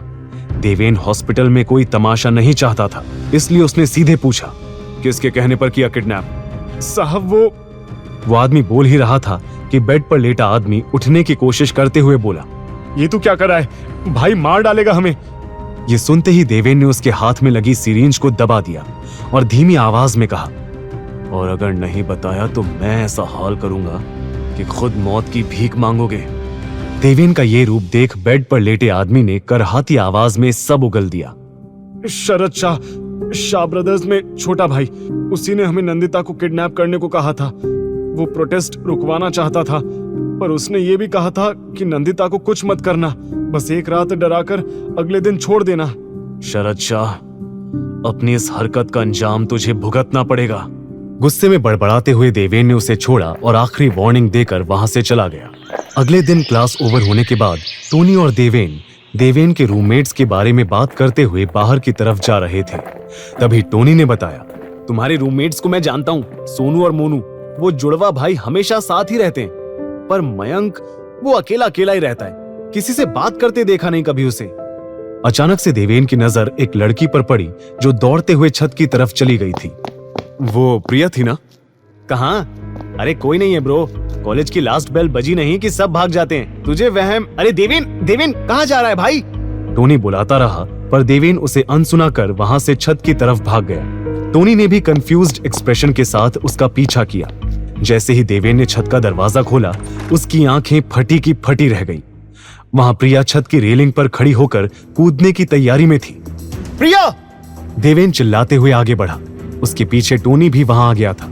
उन दोनों को देखते ही प्रिया हड़बड़ा गई। देवेन, टोनी, तुम देखो मेरे पास मत आना, जाओ यहां से, मुझे अकेला छोड़ दो। पागल हो क्या? ये क्या कर रही हो? उतरो वहां से। देवेन गुस्से में बोला, पर प्रिया तो जैसे मरने का इरादा कर चुकी थी। देवेन धीरे धीरे कदम बढ़ाते हुए प्रिया का ध्यान भटकाने की कोशिश करने लगा। उस प्रोटेस्ट वाली शाम तुम रीना के माँ बाप से मिली थी ना? देखा था ना कैसे रो रहे थे वो अपनी बेटी की मौत पर? तो सोचो तुम्हारे माँ बाप पर क्या बीतेगी। इतनी खुदगर्ज कैसे बन सकती हो तुम प्रिया? अगर अपने पेरेंट्स की जरा भी फिक्र है तो नीचे आ जाओ। कम डाउन प्रिया। प्रिया सोच में दिख रही थी। इसी बात का फायदा उठाते हुए देवेन ने उसका हाथ पकड़ा और उसे नीचे खींच लिया। जहां देवेन और टोनी ने राहत की सांस ली, वहीं प्रिया ने रोना चालू कर दिया था। कुछ सेकंड के बाद देवेन ने इरिटेट होते हुए पूछा, अब ये गंगा जमुना बहाना बंद करो और बताओ ये बेवकूफी क्यों कर रही थी? प्रिया ने कुछ जवाब नहीं दिया, बस अपने मोबाइल पर एक वीडियो प्ले कर उनकी तरफ बढ़ा दिया।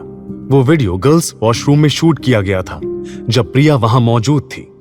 देवेन और टोनी ने एकदम से मुंह फेर लिया। तभी टोनी ने गुस्से में पूछा, ये वीडियो, ये किसने, कहां से आई ये वीडियो प्रिया? प्रिया ने हाथों में चेहरा छुपाकर रोते हुए बताया, शरद, ये वीडियो शरद ने भेजी है। वो इसके जरिए मुझे ब्लैकमेल कर रहा है। शरद का नाम सुनते ही देवेन फिर भड़क गया था, पर उसने खुद को कंट्रोल किया और सीरियस टोन में पूछा, किस बात के लिए ब्लैकमेल कर रहा है? उसे पैसे चाहिए? प्रिया ने सिसकते हुए ना में गर्दन हिला दी। वो गर्ल्स हॉस्टल में मेरे जरिए ड्रग सप्लाई करवाना चाहता है। मैंने मना किया, पर वो मुझे ये वीडियो वायरल करने की धमकी देने लगा। उसने मेरे मम्मी पापा को ये वीडियो भेजने की धमकी दी। अगर ऐसा हुआ तो वो जीते जी मर जाएंगे। मुझे कुछ समझ नहीं आ रहा, क्या करूं? सब कुछ खत्म होता दिख रहा है, इसलिए मैं यहाँ। प्रिया एकदम से बोलते बोलते रुक गई। उसने अचानक से देवेन की तरफ देखा और उम्मीद भरी नजरों के साथ बोली, देवेन, तुमने रॉकी को हराया ना? वो भी 2 बार। सब स्टूडेंट्स कह रहे थे कि तुम बहुत स्ट्रांग हो, तुम किसी से नहीं डरते। तो प्लीज मेरी मदद कर दो देवेन, प्लीज ये वीडियो। उसकी बात काटते हुए देवेन ने चेहरे पर बिना किसी हाव भाव के जवाब दिया, मैं इसमें क्या कर सकता हूँ? और तुम प्रिंसिपल अस्थाना को कंप्लेन क्यों नहीं करती? रीना ने कोशिश की थी। प्रिया एकदम से चिल्लाई। अपने बहते हुए आंसू को पोंछते हुए उसने फिर कहा, रीना ने कोशिश की थी प्रिंसिपल के पास जाने की, पर उसके वहां पहुंचने से पहले ही उसका मुंह हमेशा के लिए बंद कर दिया गया। वो लोग उसे तब तक ड्रग्स देते गए जब तक वो मर नहीं गई। ऐसी मौत से बेहतर है कि मैं खुद ही अपनी जान दे दूं। तभी देवेन ने सीरियस टोन में पूछा, क्या रीना की मौत के बारे में शरद ने तुम्हें बताया? हाँ, जब मैंने ड्रग्स सप्लाई करने से मना किया तो उसने मुझे धमकी देते हुए ये सब बताया। प्लीज देवेन, मेरी हेल्प कर दो। मैं उस शरद से अकेले लड़ नहीं पाऊंगी। Please help me. देवेन के कानों में विजेंद्र के शब्द दोहरा रहे थे। उसे खामोश देख टोनी ने भी उसे समझाने की कोशिश की, पर देवेन ने दांत भींचकर उसे जवाब दिया, क्या मैंने सभी की मदद करने का ठेका ले रखा है टोनी? मैं लोगों को मदद करने की कोई संस्था नहीं चला रहा। आई एम सॉरी, बट मैं कोई मदद नहीं कर सकता। ये कहकर वो मुड़कर वहां से जाने लगा, पर तभी उसने प्रिया को कहते सुना, प्लीज देवेन भैया, प्लीज बस एक बार मदद कर दीजिए। मेरी तरह ना जाने कितनी लड़कियों को वो ब्लैकमेल करके ड्रग्स के काम में लगाने के लिए फोर्स कर रहा होगा। हम सबको रीना बनने से बचा लीजिए भैया। मैं आपके सामने हाथ जोड़ती हूँ, प्लीज भैया मेरी मदद कर दीजिए, प्लीज मत जाइए। उसके आंसू, उसका ये गिड़गिड़ाना देवेन को अपने अतीत की याद दिलाने लगा था। उसके कानों में प्लीज मदद करो जैसे शब्द गूंजने लगे थे। ये वही अतीत की यादें थीं जब उसके बचपन में गुंडों के परेशान करने पर उसकी मां मीरा आसपास भीड़ जमाए लोगों से मदद की गुहार लगाती थी, पर कोई मदद के लिए आगे नहीं आता था। सब खड़े होकर बस तमाशा देखते रहते थे। प्रिया का यूं रोना उसे अपनी बेबस मां की याद दिलाने लगा था। उसे पता ही नहीं चला कब उसकी आंखें भी नम हो गई थी। अचानक ही वो अपने ख्यालों से बाहर आया और अपनी मुट्ठी भींचते हुए वापस मुड़ा। अगले ही पल वो धीरे धीरे कदम बढ़ाकर प्रिया की तरफ आने लगा था, जो अभी भी जमीन पर बैठकर रो रही थी। एक गहरी सांस भरकर देवेन उसके सामने झुक गया। प्रिया ने रोते हुए अपने हाथ जोड़े और एक बार फिर उससे विनती करने लगी, प्लीज भैया मदद कर दीजिए, वरना मेरे पास मरने के अलावा और कोई ऑप्शन नहीं बचेगा।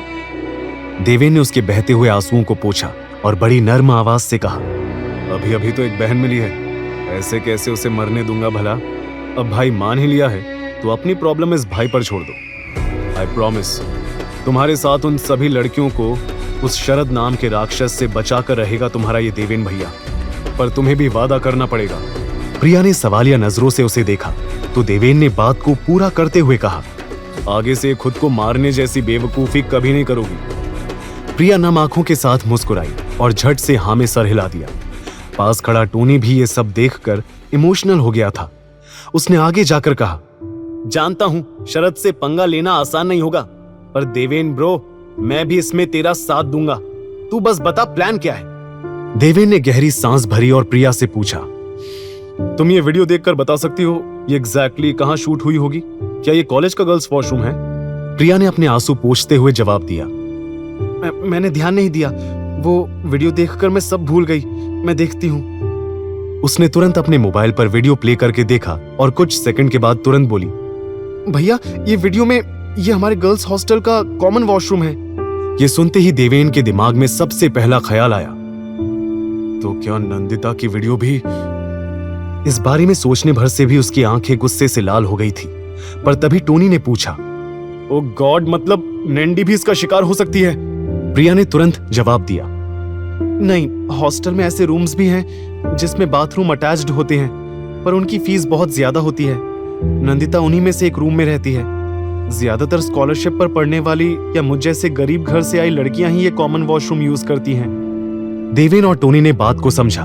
देवेन को कुछ सोचते देख टोनी ने पूछा, तो अब प्लान क्या है ब्रो? प्लान तो इस प्रॉब्लम को जड़ से खत्म करने का है, पर सोच रहा हूं लगे हाथ शरद शाह के श्राद्ध की तैयारी भी शुरू कर दूं। आखिर देवेन के दिमाग में चल क्या रहा था? क्या करने वाला था वो प्रिया को इस मुसीबत से निकालने के लिए? ब्रो एक बार फिर सोच ले, पकड़े गए ना तो सैंडल से पिटना पड़ेगा। कोई और तरीका नहीं है क्या? ये कहते हुए टोनी का माथा पसीने से भीगा हुआ था। देवेन के प्लान के अकॉर्डिंग वो लोग उसी रात गर्ल्स हॉस्टल के बाहर खड़े थे। एक यही तरीका है टोनी, और तू चिंता मत कर, हम दोनों में से कोई नहीं पिटेगा। देवेन मोबाइल की तरफ देखते हुए बोला, पर टोनी की घबराहट कम नहीं हुई। तुझे पता नहीं है, इस गर्ल्स हॉस्टल की वार्डन लेडी हिटलर है। लड़कियों से पहले अगर हम उसके हाथ लग गए ना, तो अगले दिन अखबार के फ्रंट पेज पर हमारी फोटो होगी और हेडलाइन होगी, 2 बदमाश गर्ल्स हॉस्टल की वार्डन के हाथ मारे गए। देवेन उसकी बात सुन हल्का सा हंसा। वो बार बार मोबाइल पर टाइम चेक किए जा रहा था। एक गहरी सांस भरकर उसने फिर कहा, हाँ, ऐसा कुछ नहीं होगा टोनी। देख, प्रिया ने बताया था ना कि ठीक 10 बजे वार्डन राउंड पर निकलती है, तब कैमरे पर किसी की नजर नहीं होती। यही परफेक्ट टाइम होगा हॉस्टल में एंट्री लेने का। जैसे ही वार्डन अपने ऑफिस से निकलेगी, प्रिया मुझे मिस्ड कॉल कर देगी और मैं हॉस्टल में एंट्री ले लूंगा। इतना सुनते ही टोनी ने तुरंत पूछा, तू अकेला जाएगा और मैं?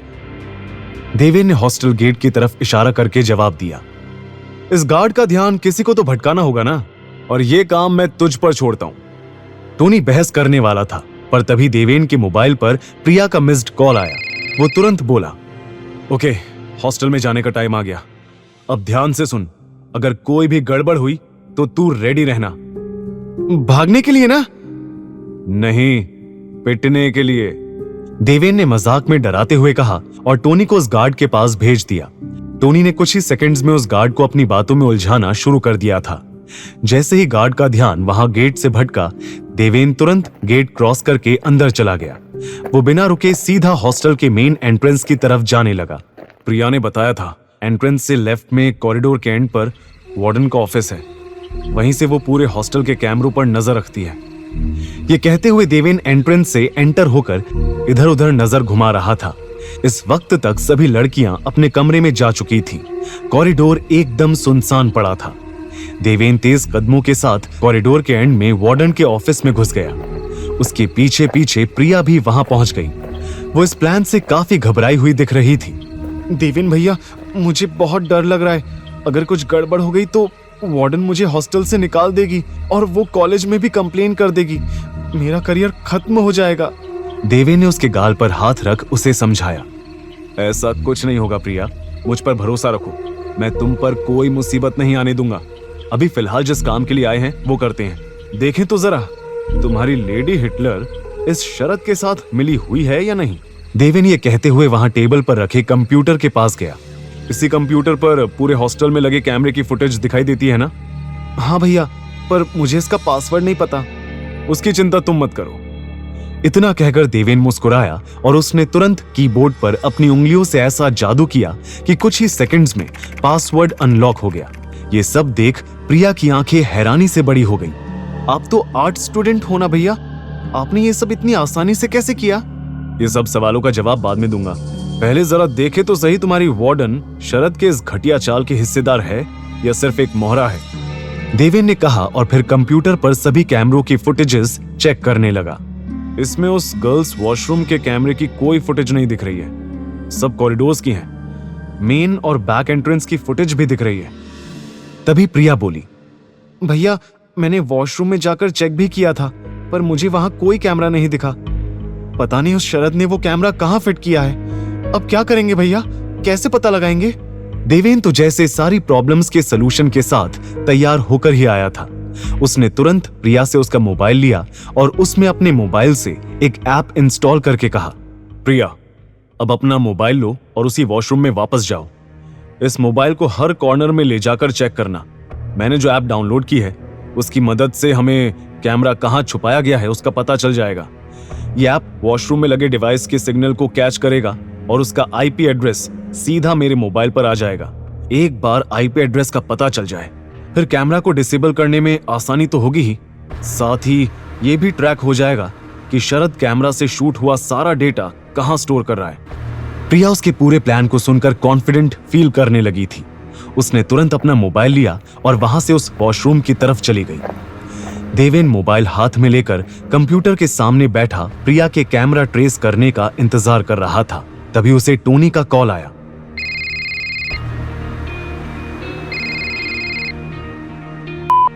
ब्रो, मुझे गार्ड से कब तक बात करते रहना होगा?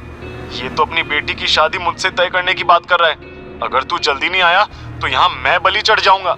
देवेन हल्का सा हंसा और बोला, डोंट वरी, काम ऑलमोस्ट होने वाला है। तभी एकदम से उसने किसी की आवाज सुनी, देवेन। अपना नाम सुनते ही देवेन की नजरें तुरंत दरवाजे की तरफ गई और उसकी आंखें फटी की फटी रह गई, क्योंकि वहां उसके सामने नंदिता खड़ी थी।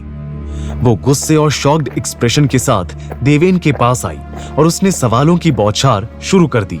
देवेन, तुम यहाँ क्या कर रहे हो? ये गर्ल्स हॉस्टल है, जानती हो ना? इतनी रात को यहाँ आए कैसे तुम? और ये वार्डन के ऑफिस में क्या कर रहे हो? ये कंप्यूटर पर कैमरास के फुटेजेस चलते देख नंदिता उसे गलत समझ बैठी। तुम लड़कियों पर नजर रख रहे हो? छी, मुझे लगा तुम्हें बस मारपीट का शौक है, पर तुम ये घटिया काम भी। मैं अभी वार्डन को सब बताती हूँ, सबको बुलाती हूँ। तुम्हें तो सजा मिलनी ही चाहिए। कोई है यहाँ? कोई?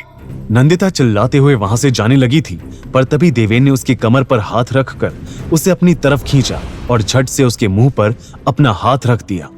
नंदिता पहली बार देवेन के इतने करीब आई थी। देवेन ने जैसे ही उसे छुआ, उसके बदन में बिजली सी दौड़ गई।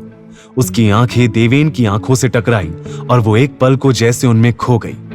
लेकिन अगले ही पल वो होश में आई और देवेन को धक्का देकर दूर करते हुए बोली, इतनी रात को गर्ल्स हॉस्टल में क्या कर रहे हो? वार्डन के ऑफिस में क्यों आए हो? और सच बोलना, वरना मैं चिल्लाकर सभी को जमा कर दूंगी। देवेन के कुछ कहने से पहले ही उसके मोबाइल पर अचानक से प्रिया का कॉल आने लगा। ये देख उसने तुरंत कॉल पिक किया और स्पीकर पर रख दिया। हेलो भैया, यहाँ वॉशरूम में छिपा कैमरा मिल गया है, उसका सिग्नल दिख रहा है। अब मुझे क्या करना है? वेरी गुड प्रिया, अब तुम बिल्कुल चिंता मत करो। मेरे पास उसका आईपी एड्रेस आ गया होगा। मैं उस कैमरे को अभी डिसेबल करता हूँ और बाकी सब भी हैंडल करता हूँ। तुम बस अब अपने रूम में जाओ, वरना किसी को शक हो सकता है।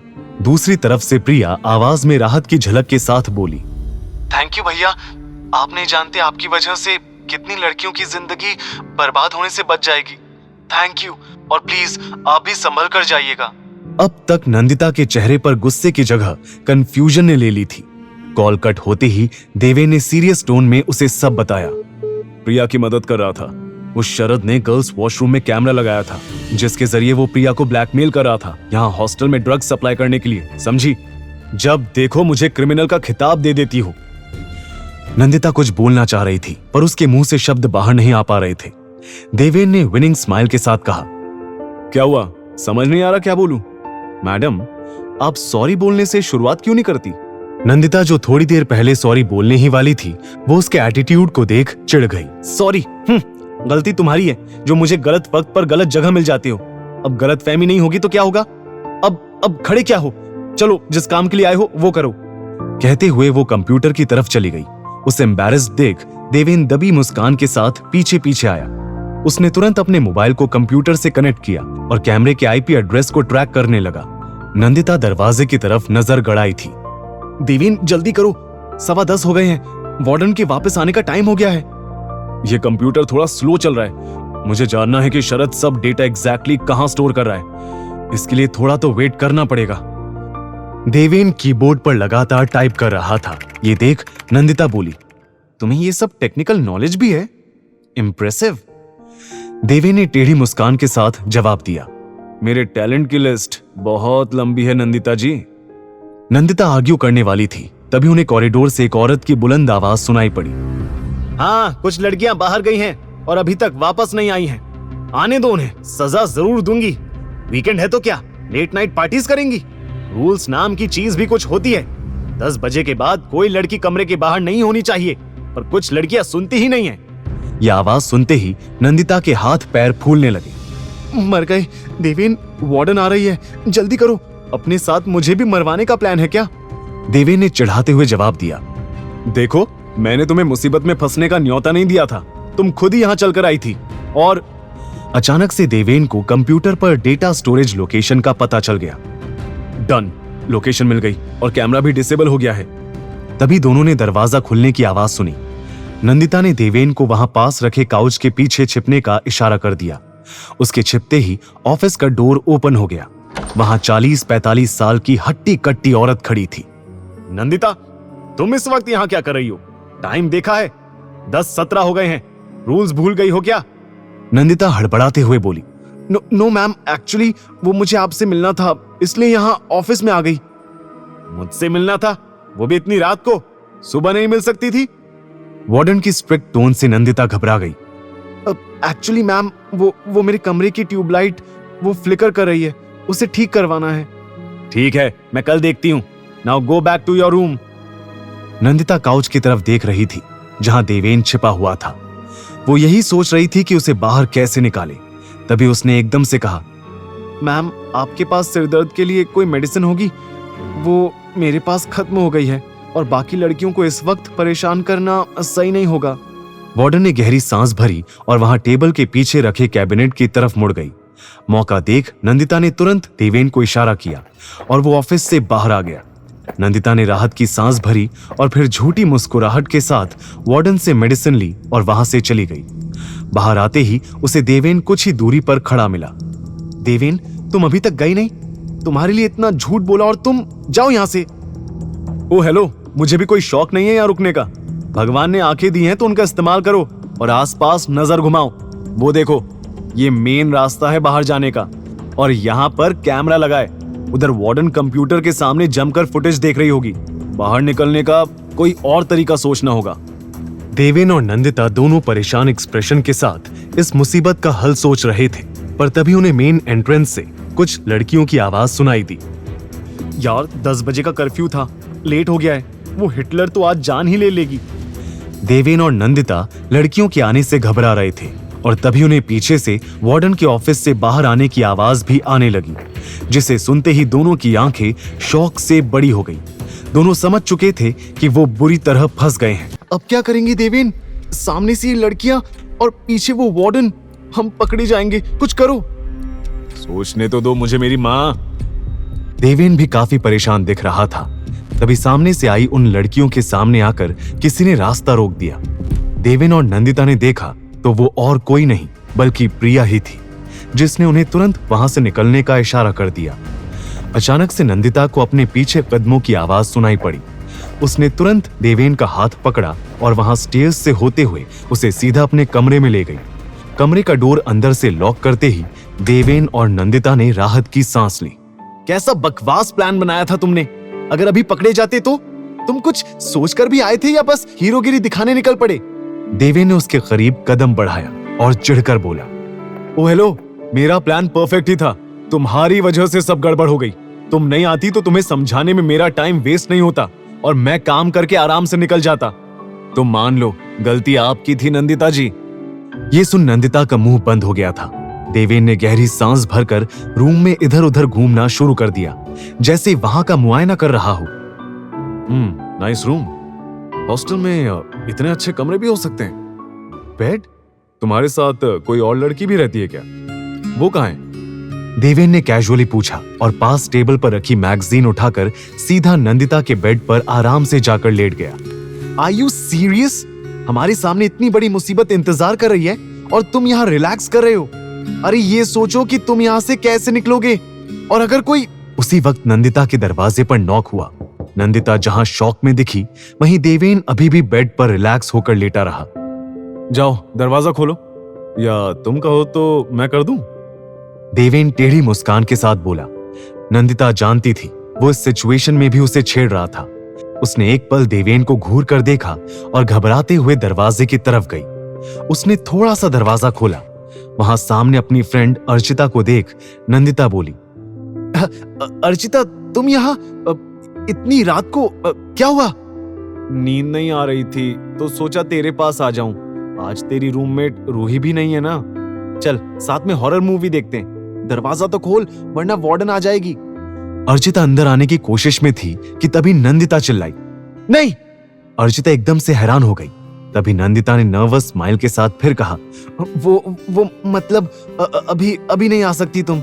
वो मुझे अकेले पढ़ाई करनी है देर रात तक, तो हम कल मिलते हैं, ओके? Good night.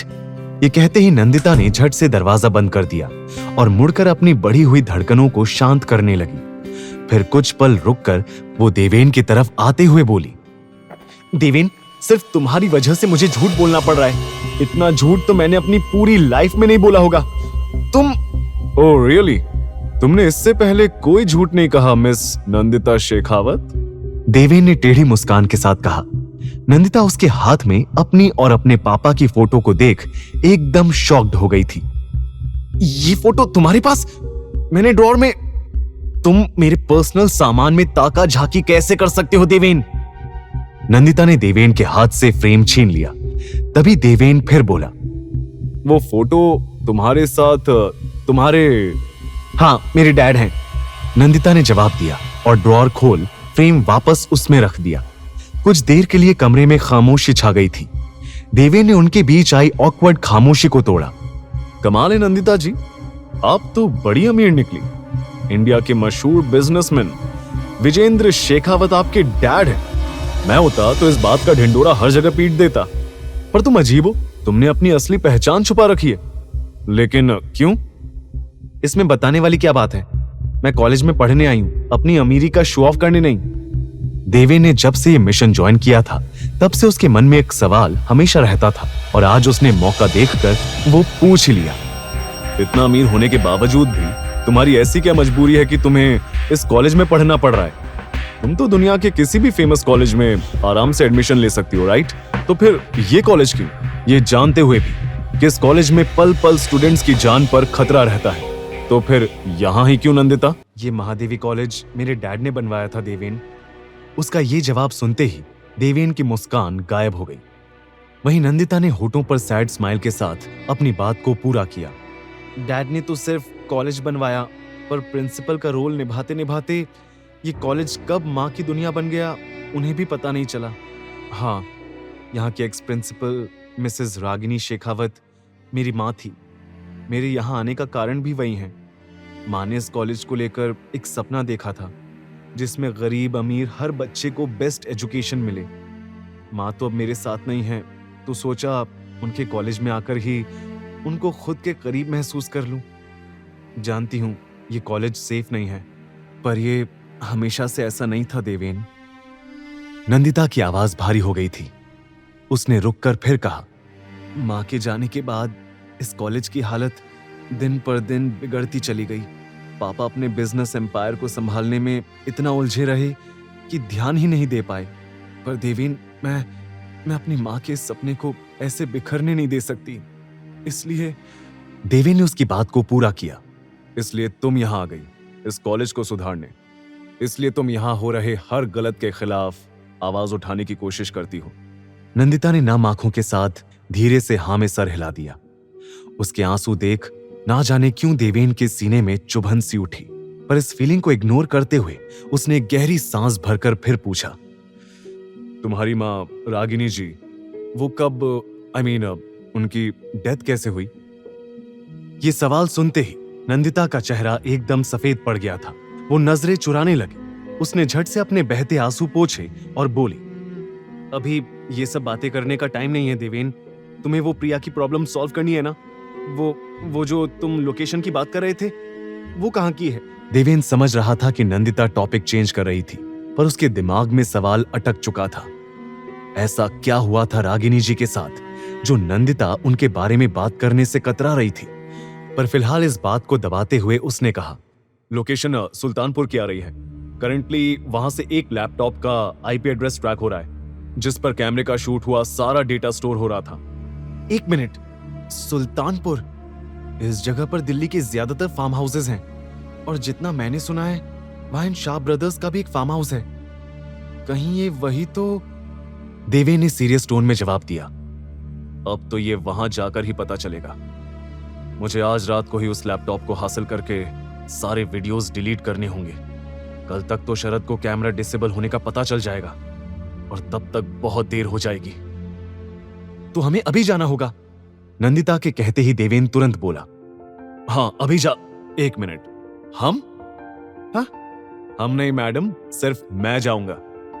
क्यों? मैं भी चलूंगी तुम्हारे साथ, मुझे भी इस प्लान का हिस्सा बनना है। देवेन ने तुरंत मना कर दिया, पर मुझे नहीं बनाना है क्योंकि तुम जहां भी जाती हो मेरे लिए मुसीबत खड़ी करती हो, इसलिए तुम यहीं रहोगी, समझी? देवेन, मैं तुम्हारे साथ चल रही हूं एंड दैट्स फाइनल। नंदिता जिद पर अड़ी रही, पर देवेन भी कम नहीं था। उसने एरोगेंट स्माइल पास करते हुए कहा, और जैसे तुम्हारे कहने से मैं मान जाऊंगा, नो चांस। नंदिता ने उसे घूर कर देखा, पर फिर अचानक से उसके होंठों पर टेढ़ी मुस्कान दिखाई दी। वो धीरे धीरे उसके करीब आई और कॉन्फिडेंट टोन में बोली, शायद आप भूल रहे हैं देवेन जी, आप देर रात गर्ल्स हॉस्टल में बिना परमिशन के घुसे हैं। और इतना ही नहीं, आप एक लड़की के कमरे में हैं। अगर मैंने अभी चिल्लाकर सबको बुला लिया और आप पर जबरदस्ती कमरे में आने का, स्टॉकिंग का इल्जाम लगा दिया तो जानते हैं ना क्या होगा। देवेन उसकी बातों से डरा या घबराया नहीं था, पर नंदिता का ये रूप देखकर वो सरप्राइज दिख रहा था। तो अब आप मुझे ब्लैकमेल करेंगी मिस शेखावत?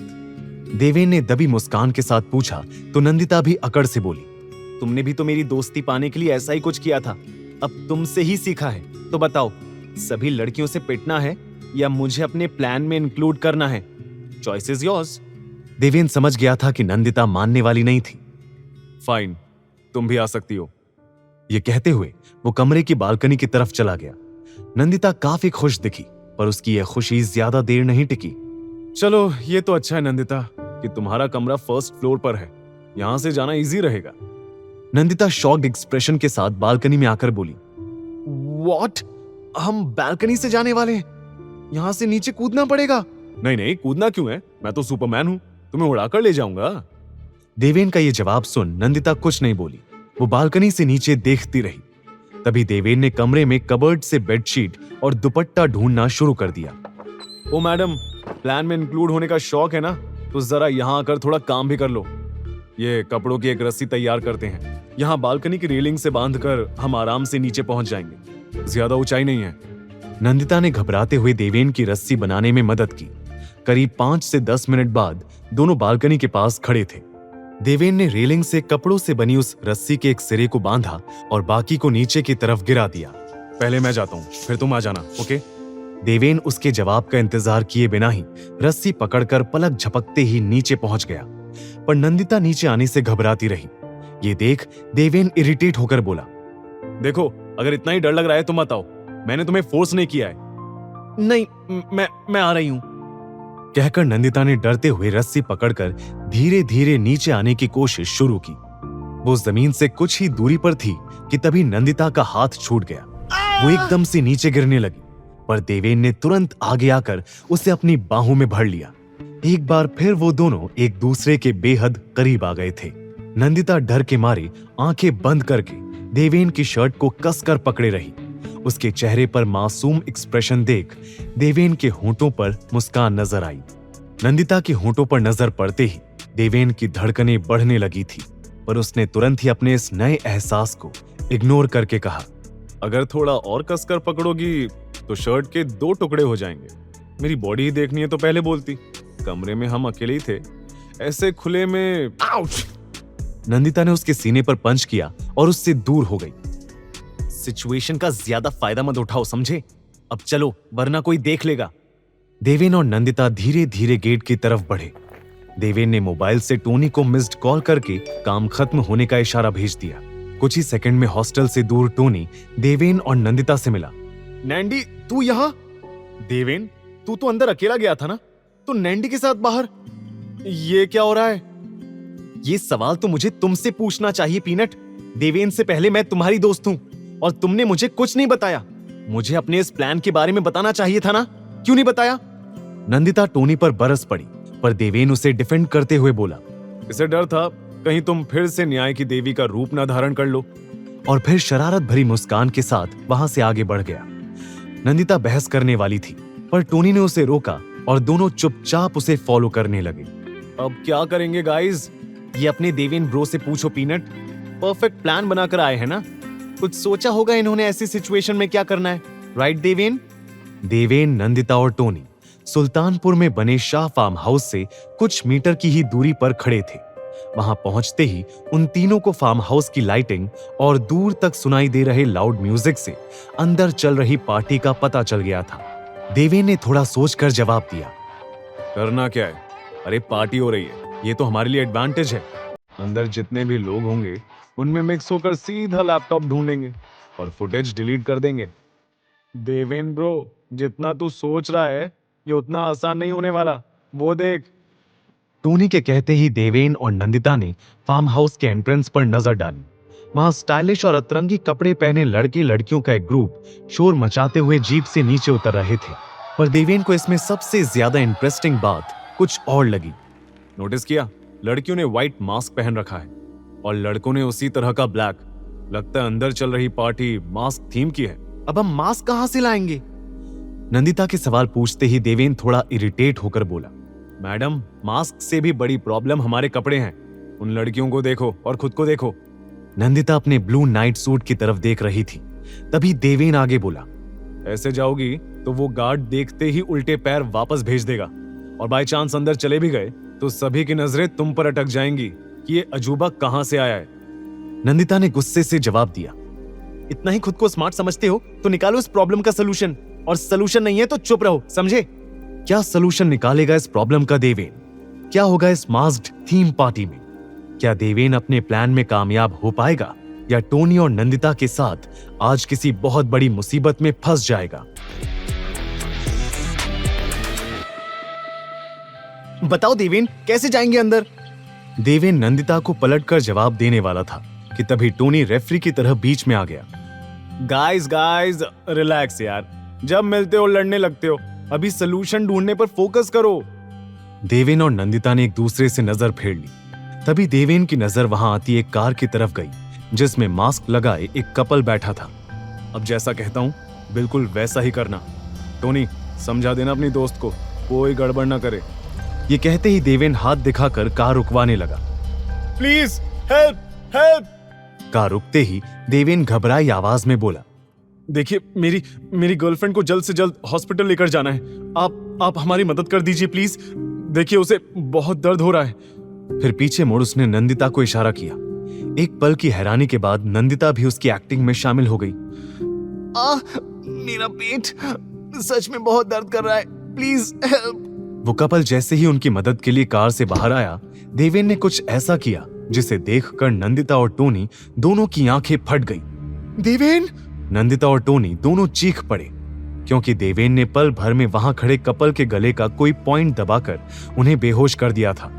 उस कपल को जमीन पर ढेर देख नंदिता और टोनी दोनों का मुंह शौक से खुला का खुला रह गया था।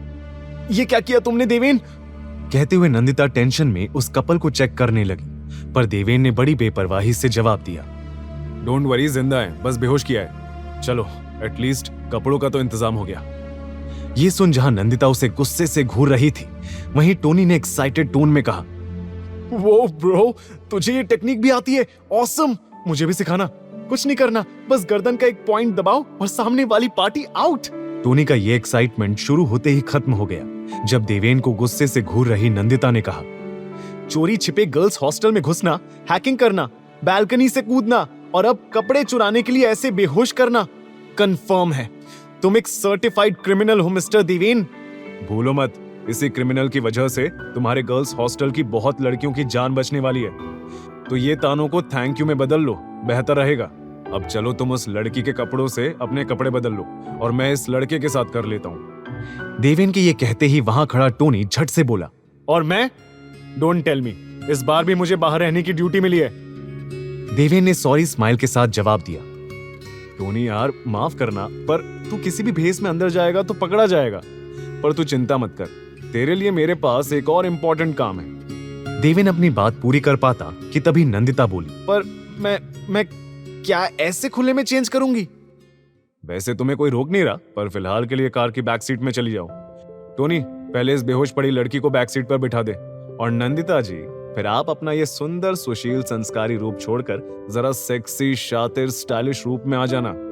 देवेन के कहने पर टोनी ने उस लड़की को बैक सीट पर लेटा दिया और वापस आ गया। नंदिता अब तक वहीं खड़ी थी। ये देख देवेन इरिटेट होकर बोला, अब आप खुद जाएंगी या मैं आकर कुछ मदद करूं? नंदिता ने उसे घूर कर देखा और कार में चली गई। कुछ ही मिनट बाद देवेन रिप्ड जीन्स और ब्लैक लेदर जैकेट में अंदर जाने के लिए रेडी था। नंदिता के आने से पहले वो टोनी को एक इंपॉर्टेंट काम समझा रहा था। जैसा कहा है बिल्कुल वैसा ही करना टोनी, जरा भी गड़बड़ नहीं होनी चाहिए। टोनी टेंस्ड टोन में बोला, पर देवेन, नंदिता इस बात के लिए नहीं मानेगी। उसे बता कौन रहा है? तुझे इस प्लान में रोल चाहिए था ना, तो बस अपना काम ठीक। देवेन कहते कहते रुक गया जब कार का दरवाजा खुला और उसमें से व्हाइट कलर की बॉडीकॉन ड्रेस पहने नंदिता बाहर आई। हवा में लहराते हुए बालों के साथ वो कार के पास नर्वस खड़ी थी। देवेन को पता ही नहीं चला कब उसके कदम नंदिता की तरफ बढ़ते चले गए। अब तो किसी की नजर मुझ पर नहीं पड़ेगी ना? Problem solve? नंदिता ने थोड़ा गुस्से में पूछा, पर देवेन ने मुस्कुराकर जवाब दिया, प्रॉब्लम तो बढ़ा दी तुमने, अब तो तुम पर से किसी की नजर हटना भी मुश्किल होगी। जहां देवेन उसकी खूबसूरती में खोया था, वहीं नंदिता उसकी आंखों में। दोनों एक पल के लिए आसपास का सब भूल ही गए थे, पर तभी टोनी ने छेड़ते हुए कहा, ये एक दूसरे को निहारने का कॉन्टेस्ट बाद में कर लेना, अभी मिशन पर फोकस करें। नंदिता ने तुरंत अपनी नजरें फेर ली और अपना ब्लशिंग फेस छुपाते हुए सीधा फार्म हाउस की तरफ कदम बढ़ाने लगी। देवेन भी दबी मुस्कान के साथ तुरंत उसके पीछे आया। ओ राजधानी एक्सप्रेस, रुको, ये मास्क तो पहन लो। नंदिता ने बिना कुछ कहे उसके हाथ से व्हाइट मास्क लेकर पहन लिया। देवेन भी ब्लैक मास्क लगाकर बोला, अब ध्यान से सुनो, अंदर जाकर ऐसे पेश आना कि तुम्हारे लिए पार्टीज में आना बहुत ही कॉमन बात है, ओके? नंदिता ने बात को समझा और देवेन के साथ कॉन्फिडेंटली फार्म हाउस में एंटर हो गई। अंदर आते ही दोनों एकदम शॉक्ड हो गए थे। सामने उस आलीशान बंगलो से लेकर पूल, गार्डन, सब यंग लड़के लड़कियों से भरा हुआ था। जहां कोई हुक्के के मजे ले रहा था, तो वहीं कुछ लोग वोडका शॉट्स का कंपटीशन कर रहे थे, तो कुछ लाउड म्यूजिक पर उछल रहे थे। ये कैसी पार्टी हुई भला? वो देखो, वो खुलेआम किस कर रहे हैं। छी, कोई ताज्जुब की बात नहीं होगी अगर यहाँ सब ड्रग्स भी ले रहे होंगे तो। नंदिता ने मुंह बिगाड़ कर कहा। ये सुनते ही देवेन हंसकर बोला, तो तुम्हें क्या लगा था या अंदर सब पूजा कर रहे होंगे और आखिर में प्रसाद लेकर शांति से लौट जाएंगे? नंदिता जी, आजकल पार्टीज ऐसी होती हैं। तुम पहले कभी पार्टी में गई भी हो? सॉरी, सवाल कुछ और होना चाहिए। पहले कभी किसी ने तुम्हें पार्टी में इनवाइट भी किया है? Just shut up. मैंने बहुत पार्टीज अटेंड की हैं, पर वो सब ऐसी जंगली नहीं होती। एनीवेज, मिशन पर फोकस करते हैं। शरद को ढूंढना है, राइट? शरद नहीं मैडम, उसका कमरा। इस बड़े से बंगले में उसका कमरा कौन सा है, ये ढूंढना है और खुद को सभी की नजरों में आने से बचाना है। देवेन के ये कहते ही नंदिता और देवेन आगे बढ़ने लगे। तभी देवेन ने पास से गुजर रहे वेटर की ट्रे से शैंपेन के 2 ग्लास उठा लिए। उसने जैसे ही नंदिता को पास किया, वो गुस्से में बोली, मैं ड्रिंक नहीं करती, और इतने जरूरी मिशन पर तुम्हारा ये सब करना जरूरी है? थोड़ा दिमाग का इस्तेमाल भी कर लिया करो नंदिता जी। पीना नहीं है, बस किसी को शक ना हो इसलिए ये ग्लास पकड़ने को दिया है। नंदिता ने चुपचाप उसके हाथ से ग्लास ले लिया। करीब 5-10 मिनट इधर उधर नजर घुमाने के बाद उसने सीरियस टोन में पूछा, इतने सारे लोगों में शरद का पता कैसे लगाएंगे? सभी लड़कों ने एक जैसा मास्क पहना हुआ है। एक एक करके पूछेंगे तो किसी को शक भी हो सकता है। क्या करें? और तुम किसे ढूंढ रहे हो? किसी ऐसे को जो पार्टी की और इस फार्म हाउस के हर एक कोने की इंफॉर्मेशन रखता हो या रखती हो। मिल गई। देवेन की नजर एकदम से बार काउंटर के पास खड़ी रेड कलर की बैकलेस ड्रेस पहनी एक लड़की पर जाकर रुक गई थी। देवेन ने उसे ऊपर से नीचे तक निहारा और शैंपेन का ग्लास एक ही घूंट में खत्म कर वहां से जाते हुए नंदिता से बोला, तुम यहीं रहना, अगर खो गई तो मैं ढूंढने नहीं आऊंगा। व्हाट? ओ हेलो, मैं कोई बच्ची, अरे तुम कहां जा? नंदिता के पूछने से पहले ही देवेन बार काउंटर की तरफ चला गया। वहां काउंटर पर जाते ही उसने ऑर्डर दिया, vodka shot, make it double. Bartender ने जैसे ही 2 शॉट सामने रखे, देवेन ने साथ खड़ी रेड ड्रेस पहने उस लड़की को एक पास कर दिया। मास्क की वजह से देवेन उसका चेहरा देख नहीं पा रहा था, पर उसकी नीली आंखें ही काफी कुछ बयां कर रही थी। उस लड़की ने देवेन को देखते हुए वोडका शॉट लिया और फिर टेढ़ी मुस्कान के साथ अपनी सिडक्टिव आवाज से पूछा, तुम्हें पहले कभी इन पार्टीज में नहीं देखा, नए हो?